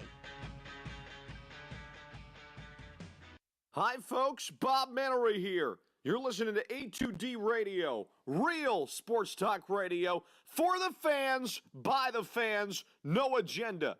These guys are the best in the business. Hashtag it. No notes.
Dad, let me borrow the car. Oh, Here we go.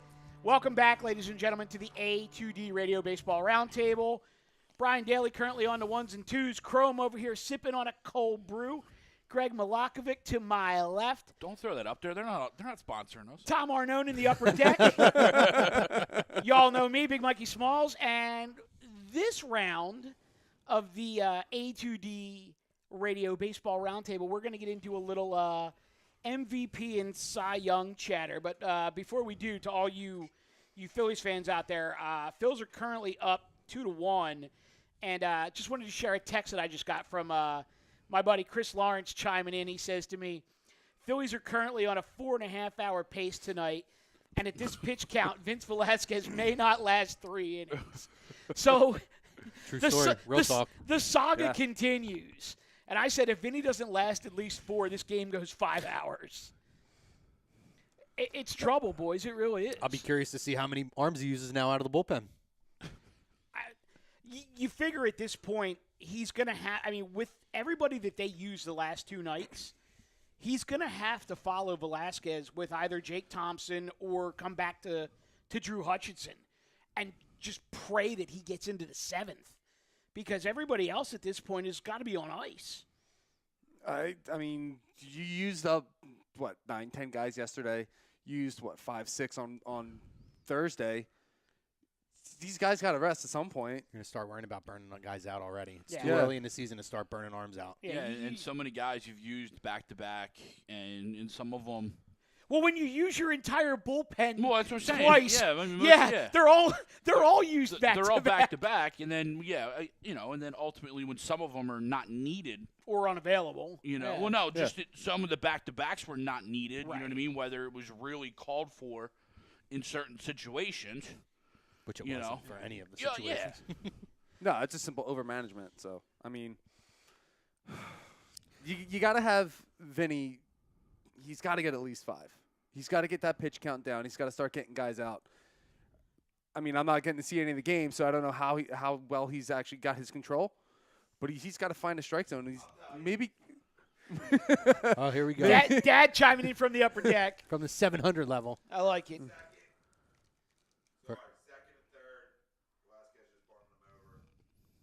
All right. All right. What is that, top second? All right, top second. Okay. So, Tom, how many pitches did he throw in the first inning?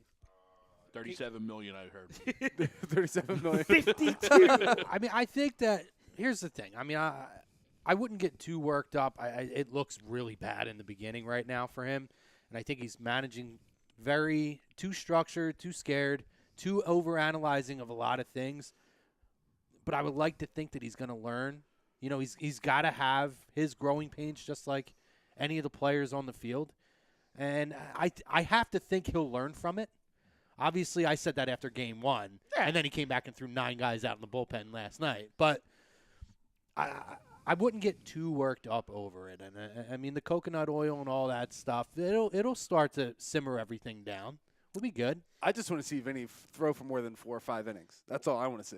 No, He's got good stuff. You're absolutely right, and that's absolutely a great point. Is use bullpen or not, I want to see if Vinny's actually changed and is turned into a pitcher as opposed to a thrower. But I'm almost wondering if Vinny is going to end up being one of those guys where he is not quite strictly a bullpen arm, but his fit in the major leagues is going to end up being a spot starter, bullpen, then spot starter guy when you need it, to give somebody a rest. I think he's a closer. It's kind of funny you bring that up because we actually just signed a guy to a buttload of money who was trudging around that exact type of career early in his career. In Arrieta. Yep. When he was at Baltimore, it was the same thing. Had flashes of a dude that is a walking no-hitter, but then have flashes where you don't get through 3 innings, but his stuff was so ridiculous. Yeah. And whatever change he made, I hope he's in Vinny's ear and is talking with him and trying to help him grow and mature, because the correlations between the two of them are they're so similar.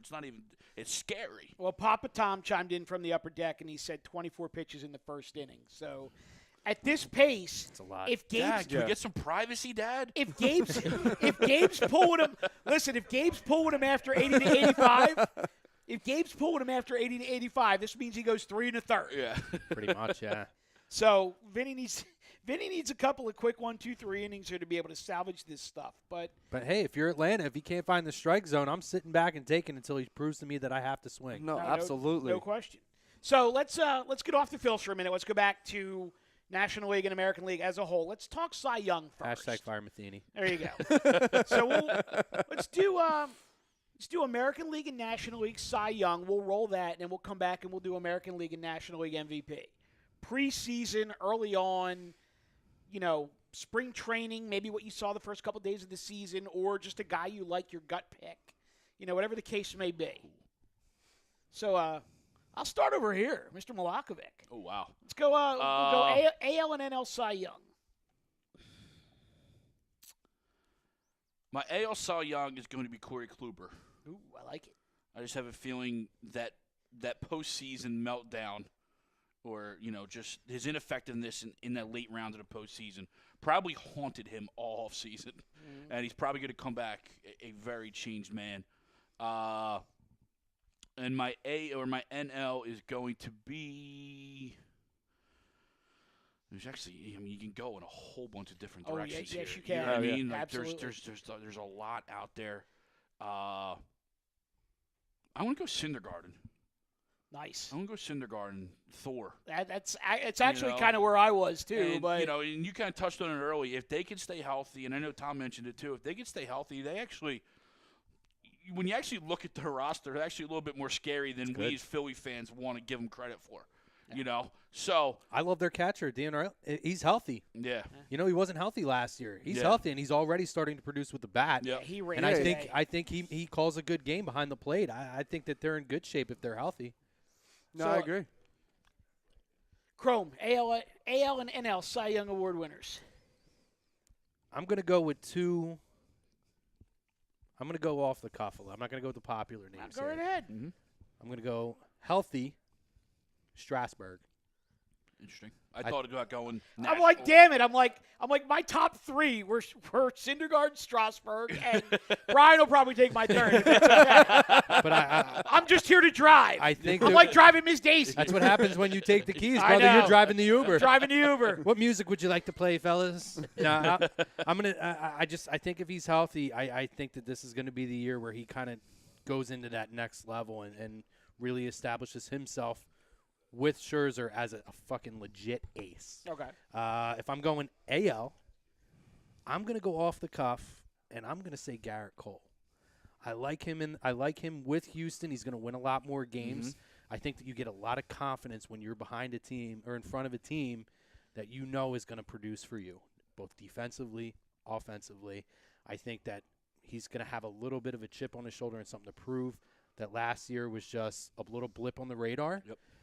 And I know that when you have a pitching rotation with guys like Keuchel and with Verlander, even though I don't know, Verlander's not necessarily a Cy Young guy now, but you kind of fall between the cracks. I think a lot of people, when they talk about Houston, don't necessarily talk about Garrett Cole because you almost forget because they're so good in their pitching staff. I think Garrett Cole has a huge year this year for Houston. Yeah, I mean, and I think Brian said it earlier, and he's not going up against everyone's ace anymore. Yeah, it's a lot of pressure taken off him. There's a whole lot of pressure. That's a good call. I mean, it's a tough move over to the American League. Yeah, because you're facing 9 hitters, and now he doesn't have to hit either. But yeah, So yeah, it benefits him in two ways. So Brian. I think in the NL, I'm going to go with Max Scherzer. He just continues to be that strikeout machine that he is. Another year older, and he still dominates. And I don't know if it's just the work that he does, but he just continues to dominate, strike guys out. To me, he's still the best pitcher in the NL. There's nobody better. I do agree with that. I don't think anybody even comes close to him. But And then in the AL, I'm going to go with Chris Hill. He's another strikeout machine. He's a workhorse. His move to Boston has just been tremendous on him.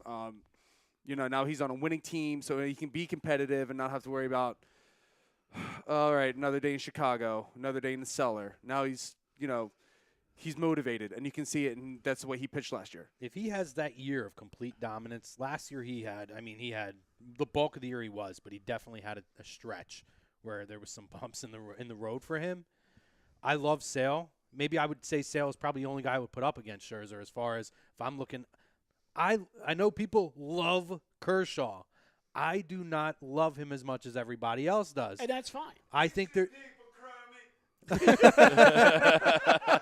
I think there's a lot to be said. We're not talking about one playoff series. When you're talking about big time pitchers, big ticket pitchers, you have to prove it to me in the bright lights. Now, I don't know that Scherzer's had enough of an opportunity or Sale for me to necessarily put that on. Maybe it's an unfortunate thing for Kershaw, but I've seen him there. I can tell you right now, again, as a Cardinals fan, look at his numbers against Cardinals in the playoffs, and he's played them a lot. His ERA is like 8. It's like 7 or 8. He just, for whatever reason, playoff time comes, the Phillies did it to him, where he cruises, and then the wheels fall off at one point. And I don't know what it is. So for me, I put him just under those two guys.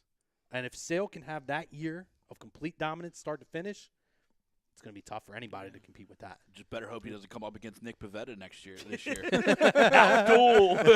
Well, my AL Cy Young is actually the jersey sitting to my right. I'm going Justin Verlander. And I think that him being traded to Houston last year and then re-signing there was basically like a rebirth for him. Yeah.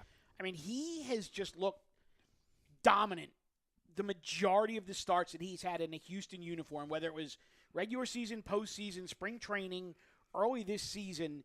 Anytime he's put on that orange and blue, he has just looked absolutely dominant. I mean, this is a Verlander of 6, 7, 8 years ago that we're seeing again.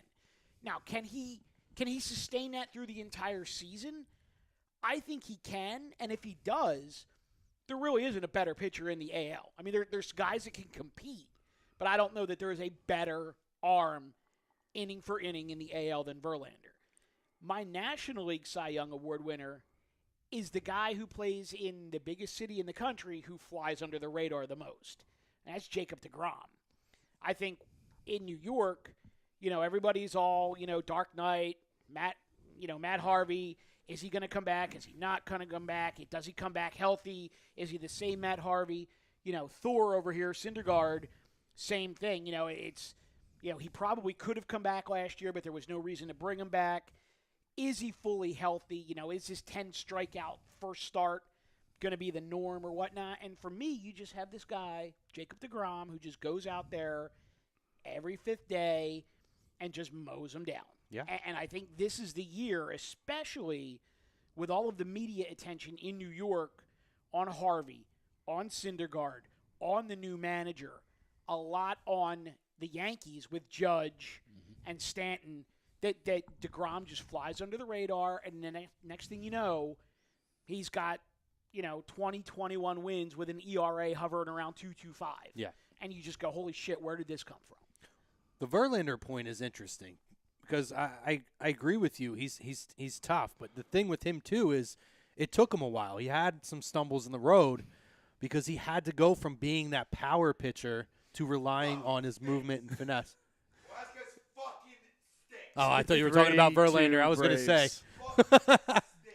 So Velasquez stinks, guys, just so you know. And it's 3-2 Braves. But it's 3-2 Braves now. Everybody watching us is probably watching the game anyway. They but know. The thing with Verlander, and I agree with you, he is a different pitcher with them. All things the last year and a half to 2 years seem to have finally come together where he's figured out how to make that transition where he doesn't have to be chasing around Kate Upton every night. Well, that'll hey. That'll keep anybody young. Yeah, absolutely. Keeps you young just alone. He doesn't have to. He's not a guy who goes out every night like he was early in his career, where you looked at this guy could be a no-hitter every night. But he's finally made that transition, and he looks nasty in that rotation. He with does. them. He does, absolutely. Well, we brought up two guys from the Houston Astros rotation. I want to bring up another one. Just throw him out there. He threw a good game today. Five in the third innings, gave up 4 hits, 2 earned runs, struck out 10. What about Lance McCullers? Do you think he could possibly be in the Cy Young conversation? He had a good year last year until he got hurt. For me, he's by far the best number 5 in baseball. Easily. I mean, seriously. I mean, and to me, that's crazy. When you look at Houston's rotation and you go, okay, so they're rolling Verlander, Keuchel, Cole, Charlie Morton, and Lance McCullers is your number 5. That's That's crazy. Yeah. Any other rotation in baseball, he's I don't know about a 2, but he's definitely a 3. At least a 3. He's A in that strong 2 or 3. 3. Yeah, for sure. Yeah. I don't know if he's necessarily in the conversation, but he's probably going to be one of those guys at the end of the year when you're looking at the stats and you go, holy shit, he's got 15 wins? Yeah. You know what I mean? Or he's got 18 wins? Yeah. Lance McCullers has 18 wins. Are you kidding me? Yeah. And then you're right. Maybe the name starts popping up, but I think being as buried as he is in his own rotation is probably going to come back. But but I think to your point, he's going to be one of those guys where you look at the end of the year and go, how did he win 20 games? Yeah, because it's gonna be quiet because of where he is in the rotation, Right. And because of who he's pitching with. I was just curious because, like I Yeah. said, he pitched a good game today. Oh, yeah. Yeah, and another name we talked about, you're talking back of the rotation guys, who I think could have a similar year, is Montgomery. Oh, yeah. I Jordan mean, Montgomery? he's another guy that Absolutely. we go in and same thing. He's the number 5 starter in New York on the biggest stage that you can have. So he could very easily fly under the market, especially with the Stanton and all that stuff going on, the new manager there. But end of the year, September rolls around, and you're like, this fucking kid's got 14 wins. Well, and it's As a it's- number 5 starter, and it's we're al- going into September, and he's already got 14 wins. It's also a with a re- sub 2.5 to 3 ERA. It's also a real comfortable spot being hammocked in between Sonny Gray and Yeah. Masato Tanaka. Yeah, you can't take You know, I mean- take it away. Absolutely, I agree with you. So let's go AL and NL MVP. And, Brian, we'll start down there, and we'll come around this way. What do you got for That's AL? a very tough Early season, preseason. You could even go dark horse candidates if you want, but NL, I think it could be Anthony Rizzo. I think he's going to use. I like it. Out of the box, right out of the gate. I think Well played. He's going to use what happened in Florida as motivation, and it's going to fuel him all season long. We saw how he's playing so far in Miami, and his heart's there, and I think that's just going to fuel him all year. Okay. In the AL, I might have to go with Stanton. I think he's just going to rake in that lineup. Nothing wrong with that at all. I would love to know, and I wish Rob was on the 1s and 2s right now because I could be like, yo, Pove, can you look this up? Guys who won MVP and hey, back-to-back MVPs, different years or different leagues. So one year in the AL, 1 year in the NL. Like back to back. Yeah, literally. I don't know that anybody's ever literally done like Yeah, 1 I don't year, know if anyone's ever done that. 2 years in a row MVP, 1 year in one league, 1 year in the other. Yeah, I don't know that anyone's ever done that. I don't know why I want to say John Olerud did that. I don't know why, but that name, I don't know why his name sticks out to me. I know Willie McGee won an MVP for the Cardinals and for the Athletics. Not back-to-back Not years. back-to-back years, though. It was like 82 and 88, You I and your think. St. Couis bias. I love it. That's 88 and 82, Willie McGee. All right. Did you guys know that? So are you going Jed Jerko for NL MVP? Oh, God. I'm going Marcel Ozuna. Oh, No. that's not a bad pick. I would pick him. Go ahead. In all honesty, I would put him in the conversation, but I don't think they're going to compete enough for him to be in the conversation. All right, fair point. I don't hate them, but I'm worried that they may not even be in the get to the 3 spot in the division at this point. If I'm going NL, You can go I'm AL gonna or put. NL. You call I'm it. gonna put a name that I like, that I think will win, and one that I think will get a top 5 that you guys might maybe be surprised by me saying. But I think Yelich. I think Christian Yelich's gonna end up being the MVP. Especially if Milwaukee has the year that I truly feel like they're gonna have.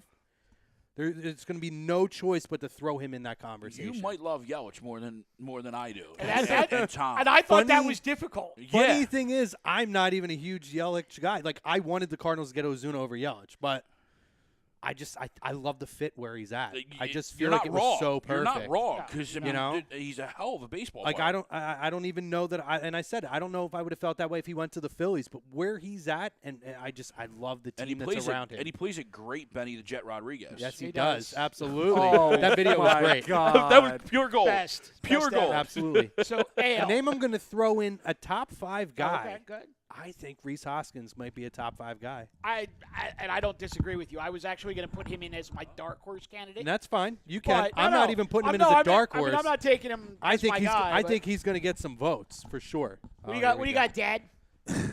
What's up, boys? Hey, buddy. So, okay, so there's only one. There's more than one guy, but it says the results came out for like Frank Robinson, and he won MVP honors in Reds and Orioles back-to-back And I'm years. trying to get.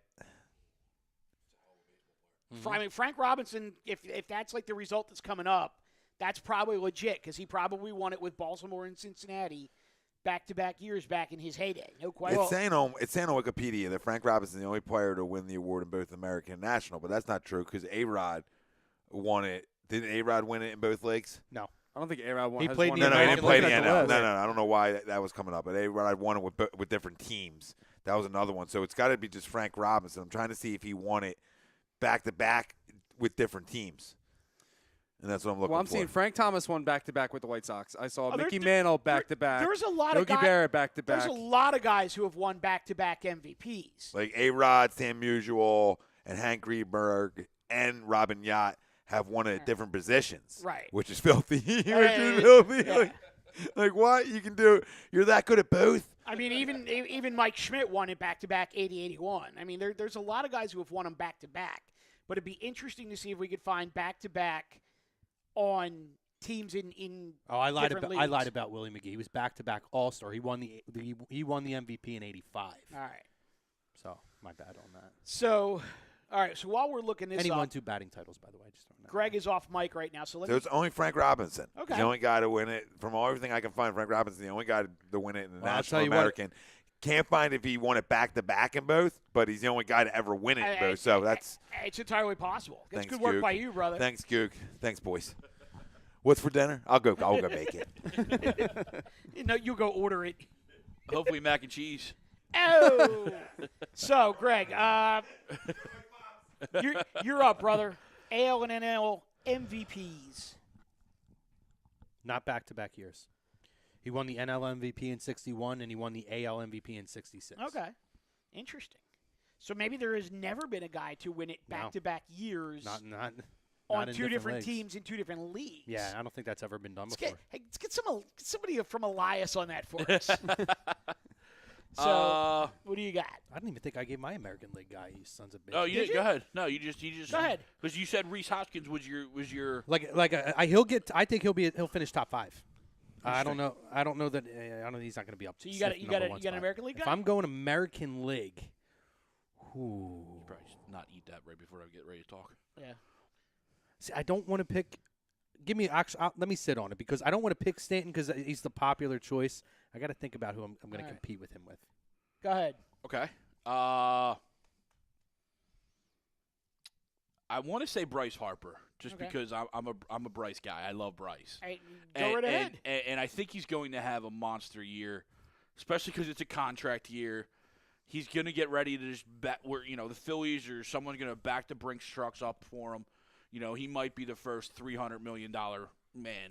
And he's betting on himself. And he's However, he's going to be the It's a first hiccup. $400 million player. well, even so, Good. yeah. But I'm going to go A.J. Pollock.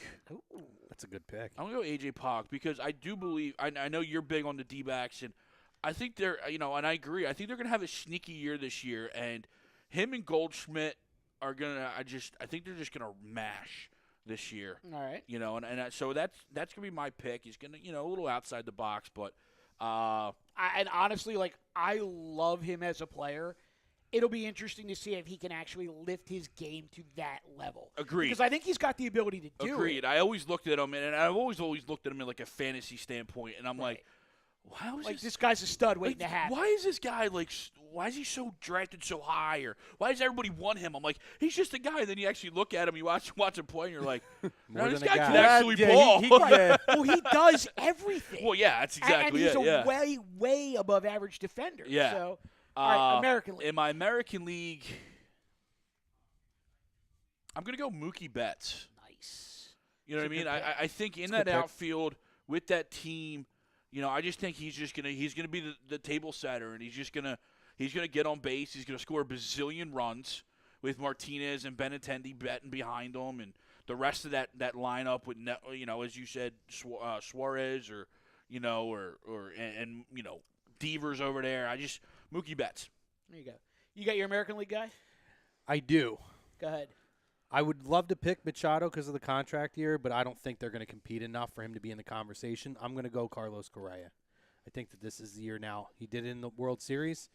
Now he steps it up that next level. And I struggle between him and Springer because I was think going to either say, one what of them about could. George Springer? Either one of them could, but I think Correa, especially with the positional value that he's at, I love Correa.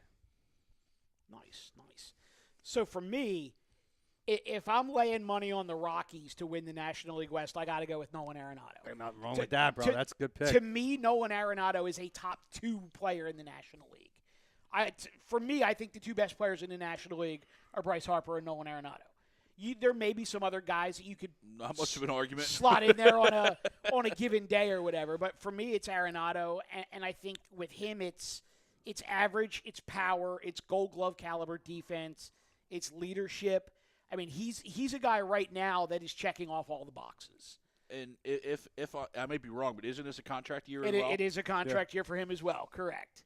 So and there you go. Funny things seem to happen in contract years. I honestly don't think he makes it to free agency. I agree. I don't think he leaves. I think Colorado. I don't think the Rockies can let him leave. I think before the season is over, Colorado announces an extension for him, and it's going to be huge.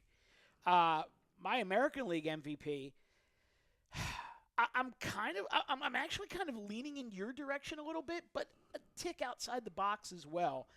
I'm going Francisco Lindor. I absolutely think that it's a shortstop.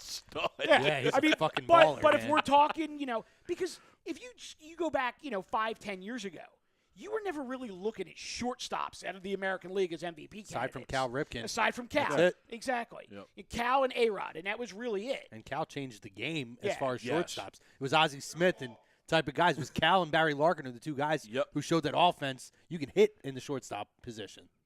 I mean, and there was Jeter, but Jeter was Mr. Everything, but I mean, running the risk of offending half the country right now.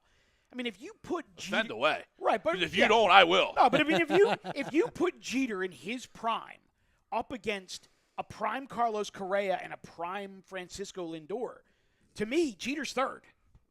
Way third. Exactly. Jeter wasn't the best shortstop on his team for most of his years. The guy that was right was. No, I know. I get it. I know where you're going. and you ain't wrong. You're not wrong. But, yeah, so I love Lindor. I love the way Lindor plays. I love Honestly, Lindor. not even as a leader, just as an actual shortstop, I might even like Gregorius a little bit more than I like Jeter. Not as a player, not as a captain, No, you're absolutely right. but as an actual shortstop. As a legitimate, absolute shortstop, you're not wrong at all. Right, but if you're talking most valuable player, I mean, you can't argue what Jeter did for that team. I never will. But you're right. I'm the opposite of Greg. I'm one of the biggest Jeter fans there is. I Oh, love the but captain you're right. number 2. But you're right. He wasn't even the best shortstop on his team, and there's a lot of guys who have played the position better than him. There's a lot of guys who have hit better than him. You roll it all together, and it's, he's still the guy, and he's still, the captain. Always made that play and throw in the hole, though. Dad upstairs is going all chalk. He's going Mike Trout and Bryce Harper. And you know what? He's probably right. He's probably the one out of all of us that's going to be right. You know. You know what's funny, though? What's funny, though? We bring up the Jeter, the A-Rod, the Nomar years, the golden era. We've come into another great era of shortstops. Correa, Lindor, we got our guy here, but Machado going back to shortstop. You go over, young Seager out in L.A., and, I mean, you could just continue to go, Didi, the new golden era of shortstops is phenomenal. I know I'm gonna sound like Story. a homer, Yep. but I truly believe in him. I love DeJong too. I think he's gonna be a fucking we stud. talked about him a couple weeks ago. I love that I kid. don't think that's Absolutely love that kid. I think he's gonna be an absolute stud at shortstop. What argument? Where are you getting an argument? So, boys, we got about 3 minutes left before we wrap up. So, You want to get some YouTube in? We really haven't hit any. yeah, YouTube. you want to pull it up? Go right ahead. It was pretty quiet early on, but if you want to go ahead and pull See that what up, we got. you're certainly more than welcome. It was pretty quiet on the chatter. I think we started at 6:30. yeah, Tom. Oh, said- okay. All right. I mean, you know what? I No, mean, we're good. No, if there's stuff there for us to roll through, we'll roll. That's fine. No problem at all. Let's see. Well, I'm catching up. 'cause Why it's we're a pulling lot that of up? back You stuff, got a yeah. rookie of the year? Either side? Good idea. We don't have to go both, but either side? I mean, maybe Kingery. I mean, I think he's gonna see enough at bats that he's gonna be eligible. But I can't really think of anybody else other than Kingery right now, off the top of my head. When he finally Actually, real quick, from Matt Breen, Vince Velasquez ends the second inning on his 48th pitch. Victor Arano already up in the Phillies bullpen. I like Brutal, fellas. I like Asuna when he finally comes up, or Acuna, whatever how the fuck you say. his From name. from Yeah. Atlanta? Yeah. See, I wonder, though, because I like Ozzy Albies. Do you? So I wonder if it's going to be the old Dario Joel where they're going to steal steal votes from each other. you know?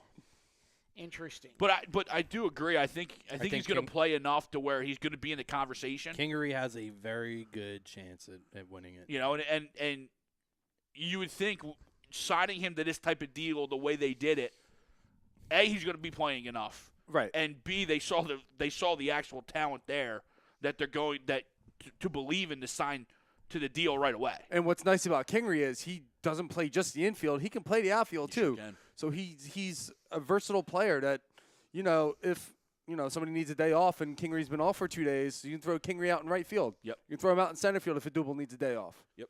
I may sound like a homer, and you'd have to actually tell me. I'd have to look up if he's eligible. No, you are a homer. But if he is, and I'd have to look it up. Michigan moves on. Michigan won. Wow. Luke Weaver. Yeah. I think Luke Weaver is another guy. He's a legit. I think he's better than Carlos Martinez already. To me, he's our star. He's our ace right now, and I think that kid's going to go out there and. I liked him last year. Within the next. Who? Luke Weaver. Within the next 2 years, I think I'll give him 3 years to be a 20-game winner. But I think at least the next 2 years, he'll win 15 or more. Yeah. I like Ian Happ, too, out of Chicago. I like Happ a lot. You know, I mean, there's not a better way to start the year. One pitch. One pitch, home run, Hello. boom. I don't think Ian Happ is eligible. He's not. Did he play too much? I think he played too much Okay. last year. Well, I wasn't sure. I knew he was probably close. He's close, but let's throw another name out there. I'm not sure if he's eligible. What about Matt Davidson for the White Sox? absolutely Is he eligible? Not eligible now. That's the first time hearing his name, so that's why I'm throwing him out there. Played way too much last year. Yeah. But he's a good young kid. I'm going to go Lewis Brinson for the Marlins. He was actually the Brewers' #1 prospect, and he went over in the Yelich deal. You hit me with a name I didn't recognize right away. and in the American League, this might be cheating, but it is what it is. I'm going to go Ohtani. Yeah. Shohei Ohtani. I mean, if he hits, and if he hits and he DHs 3 days a week, and then when he pitches, he doesn't just get ripped all over the place. I think he's got a real good shot, and I think it's because the candidates in the American League are actually far fewer than the National. But I'm going Ohtani. I think he's going to be a big flop. Weaver is not, but who is on the Cardinals rotation, who I also like, and he only made the opening day roster because Wainwright got hurt. Jack Flaherty, who was another very strong, very young, good pitcher to look Is out for. Wamakato eligible? No, he played enough last year. I'm pretty sure he did. Yeah, I'm looking at a list of the top prospects. I like the Or King. guys who are rookie eligible. Is Alfaro eligible? Well, let me give you some names here from the MLB pipeline that they're looking at. So you got Willie Adams, the shortstop from That's the Rays. the same list I got up. Yep. Franklin Barreto, the shortstop, second baseman from the A's. Willie Calhoun, an outfielder for the Rangers. I like Calhoun too. I like Billy Calhoun. Brent Honeywell, the Rays' #1 prospect, right-handed pitcher. Francisco Mejia, catcher, third baseman for the Indians. I like Francisco Mejia. That just sounds delicious. Right. I'm out. There you go. Chance Adams from the Yankees. Jake Bowers from the Rays. Dynamite drop in, Monty. Yeah. Those broadcasting classes are really starting to pay off. There you go. Nick Gordon from the Twins. Michael Kopech from I like the White Kopech Sox. a lot too. Kopech is an intriguing name. I really like Kopech a lot. Jorge Mateo from the A's, Franklin Perez from the Tigers. This is the name that I get stuck on a lot is Gleyber Torres from the Yankees. Yeah. I think if the Yankees would have done with Torres what the Phillies did with Kingery and just said, you know what? Second base is yours. Here's a contract. You're up. Let's go. that might be the guy. And it's probably going to happen because are you really tied to Neil Walker, Right. or whoever you got right now at second base? Right. So the Yankees are just probably playing the long game. Wait a couple weeks, wait a couple months. Yeah. Come on up. Well, the Yankees don't want to worry about that arbitration year. So, but in the National League, obviously, we all talked about Ronald Acuna. That guy's just a flat-out stud. Oh, my goodness. I think it's just a matter of when the Braves decide to bring him up. Yeah. And it's literally like the day. Yeah. I already mentioned Lewis Brinson, actually. Walker Buehler. He's the Dodgers. Buehler. Dodgers the number next 1 name? prospect. Who's that next name? Jack Flaherty. That guy. Victor Robles from the Nationals and outfielder. I like Victor Robles too. Interesting though, on MLB Pipeline's others to watch, you got 3 Phillies on this list. You do. Jorge Alfaro, Scott Kingery, and J.P. Crawford, as well as Christian Arroyo from the Giants, who I honestly didn't think was still eligible. Harrison Bader, another guy from the Cardinals. Tyler Mahle from the Reds. Tyler O'Neill from the Cardinals. Nick Senzel from the Reds. Jesse Winkler from the Reds. So it's funny. You look at this and you go, wow, there's a lot of Reds and a lot of Phillies on that. And Cardinals. That It's list. Reds, Phillies, and Cardinals heavy. So And they're young. You know who the young teams are in the Yeah. National League this year. It's interesting. Crawford's on there. I think he'll have a decent year. I just don't think he's going to hit enough to really challenge for anything. But he's probably going to play 130 games. Yep. You know what I mean? He's going to be out there every day, except for a day like today where Kingery's playing short and stuff like that. Because the lineup was scripted. And that's fine. But I just don't think he's going to. I don't think his average is going to get over 230, 240 in this early year. You know. And I think when you're talking, they're playing in the same year. To me, Kingery is that next level guy now. JP's going to hit 260. I'm not going to buy into that 230, 240. He's a better hitter than that. Thomas Arnone says he's going to hit 260. He's not buying into the 230 hitter. All right, so we'll take it out to 8:30. You want to hit the YouTube chat? Pull up here.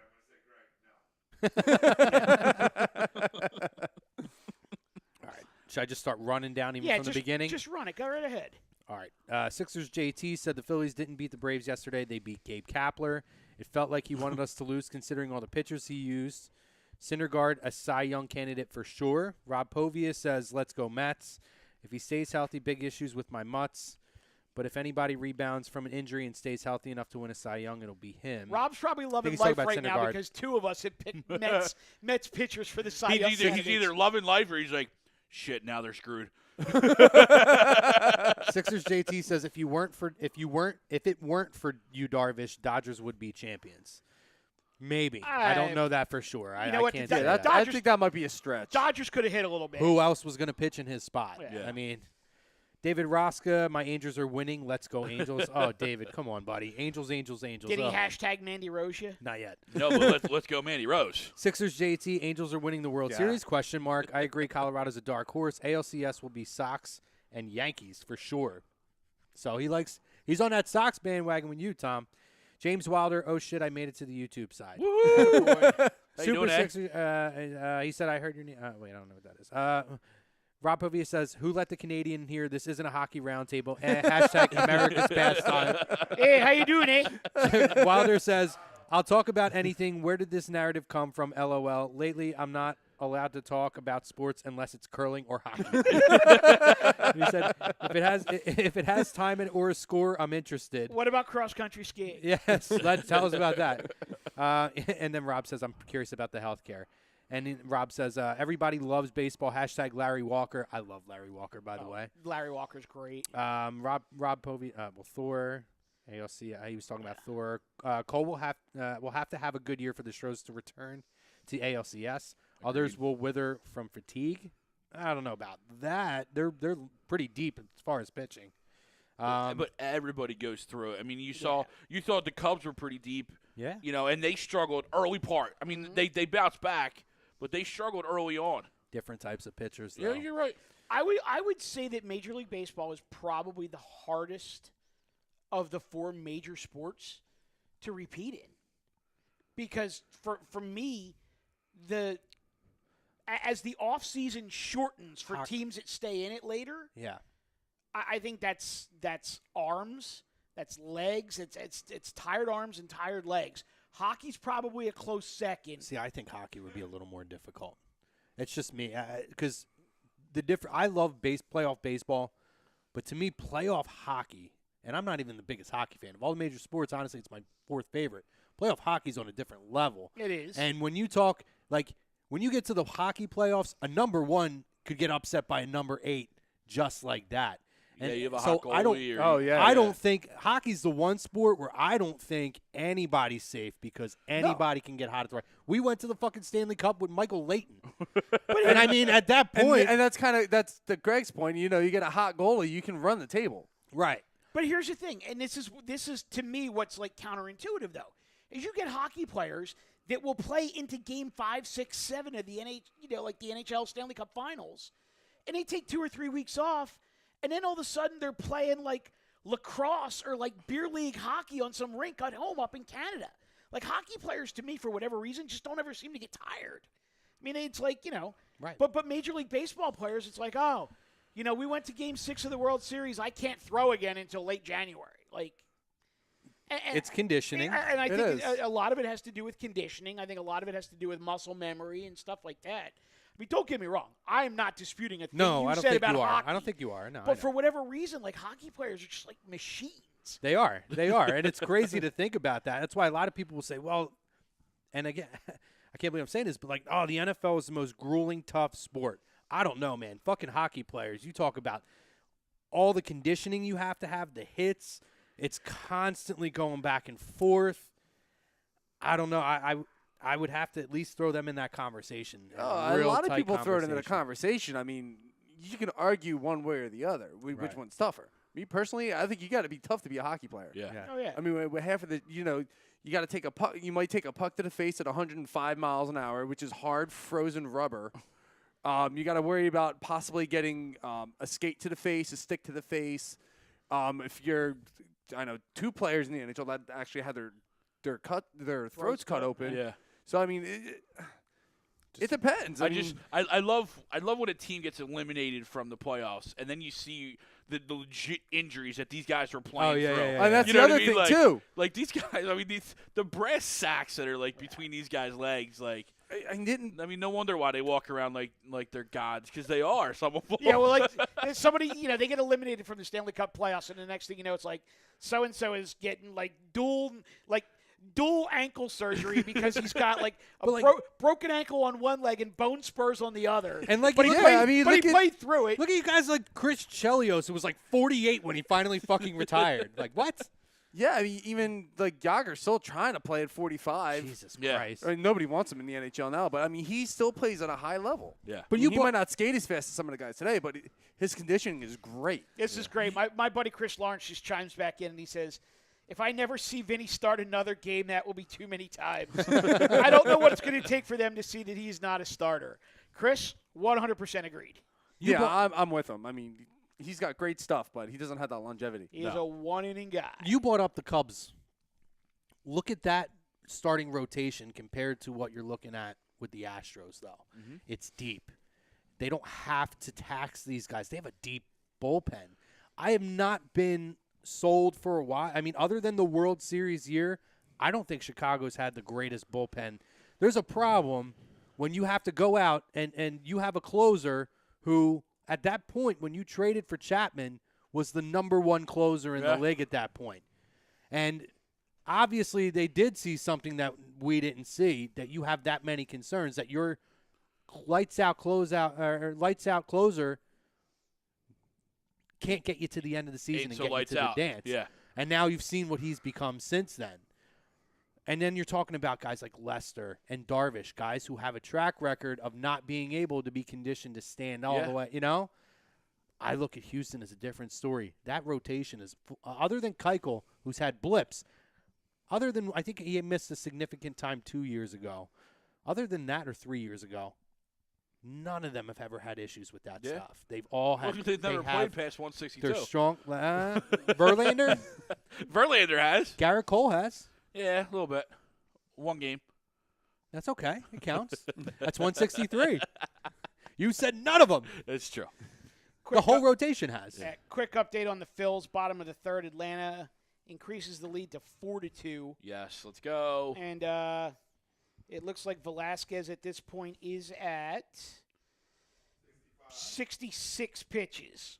45 for strikes. But, actually 5-2. Velasquez, current line, 2 1/3, 9 hits, 5 runs, 5 earned. All right, time to 2 take him out. walks. At least he's finding bats, though. Yeah, he's keeping it in the strike zone. That's a good thing. They're just not hitting it at our guys. Right. You know what, boys? This game. Brought to you by. I'm telling you right now, Phils are losing 5-2. Phils win this game 9-8. They will use every pitcher on their staff tonight, even including the starters. Arietta makes his debut. Off day tomorrow. No, seriously, off day tomorrow. Nola throws tonight. Nola threw 68 pitches. Nola throws an inning tonight. Right. It may be the 12th, but Nola throws an inning tonight. Let him throw 20 to get to where he needs to be. That's a little ridiculous. So real quick, we got about a minute left. Brian, one player in Major League Baseball that you would pay no matter what to watch play. Oh, my God. Mike Trout. There you go. It's got to be Mike Trout. For me, too. Greg? Just to be different, I'll pay Carlos Correa. Yeah. Just to That's be a good different. one. I mean, That's my number 2. I would absolutely pay to see Trout, but Carlos Correa. Since I would have seen that stud up front. Since that was quick, I'm going to throw this question. I asked you this before. Yes, you can, Tom. Miggy. Miggy, okay. Tom says Miggy. Nice. In his prime, right? It's a great answer. Yeah. In his prime. If any player, dead or alive, Major League Baseball history, you have the chance to go for one day and sit in a seat and watch him play, who is it? The entire history of Major League Baseball. I could lead it off. Go right ahead. Mickey Mantle. That was actually going to be my guy. Griffey. In their prime, too. Well, if you're taking Mantle, I'm just taking Babe. Take the Babe. There it is. He's got Griffey. Tom says Griffey. Tom's got I'm Griffey, torn. too. I'm torn between Yastrzemski and Pete Rose. Ooh. I just want to see Masters hit. Pete Rose would be great. He would be great. All right. Well, ladies and gentlemen, thank you very much for joining us. That was the That was A2D awesome. Thanks, Radio Baseball Roundtable. Brian Daly on the 1s and 2s. Tom Arnone in the 700 level. Greg Malakovic, Chrome. I'm Mike Mataraki. Enjoy the rest of the Phils. You heard it here first. Phils win tonight. 12 innings. Everybody on the roster throws. Everybody hits. Woo! Hashtag Fire Matheny. Hashtag Fire Matheny. Enjoy the rest of your weekend. Go Villanova. Happy Easter, everyone. Happy Passover. We out.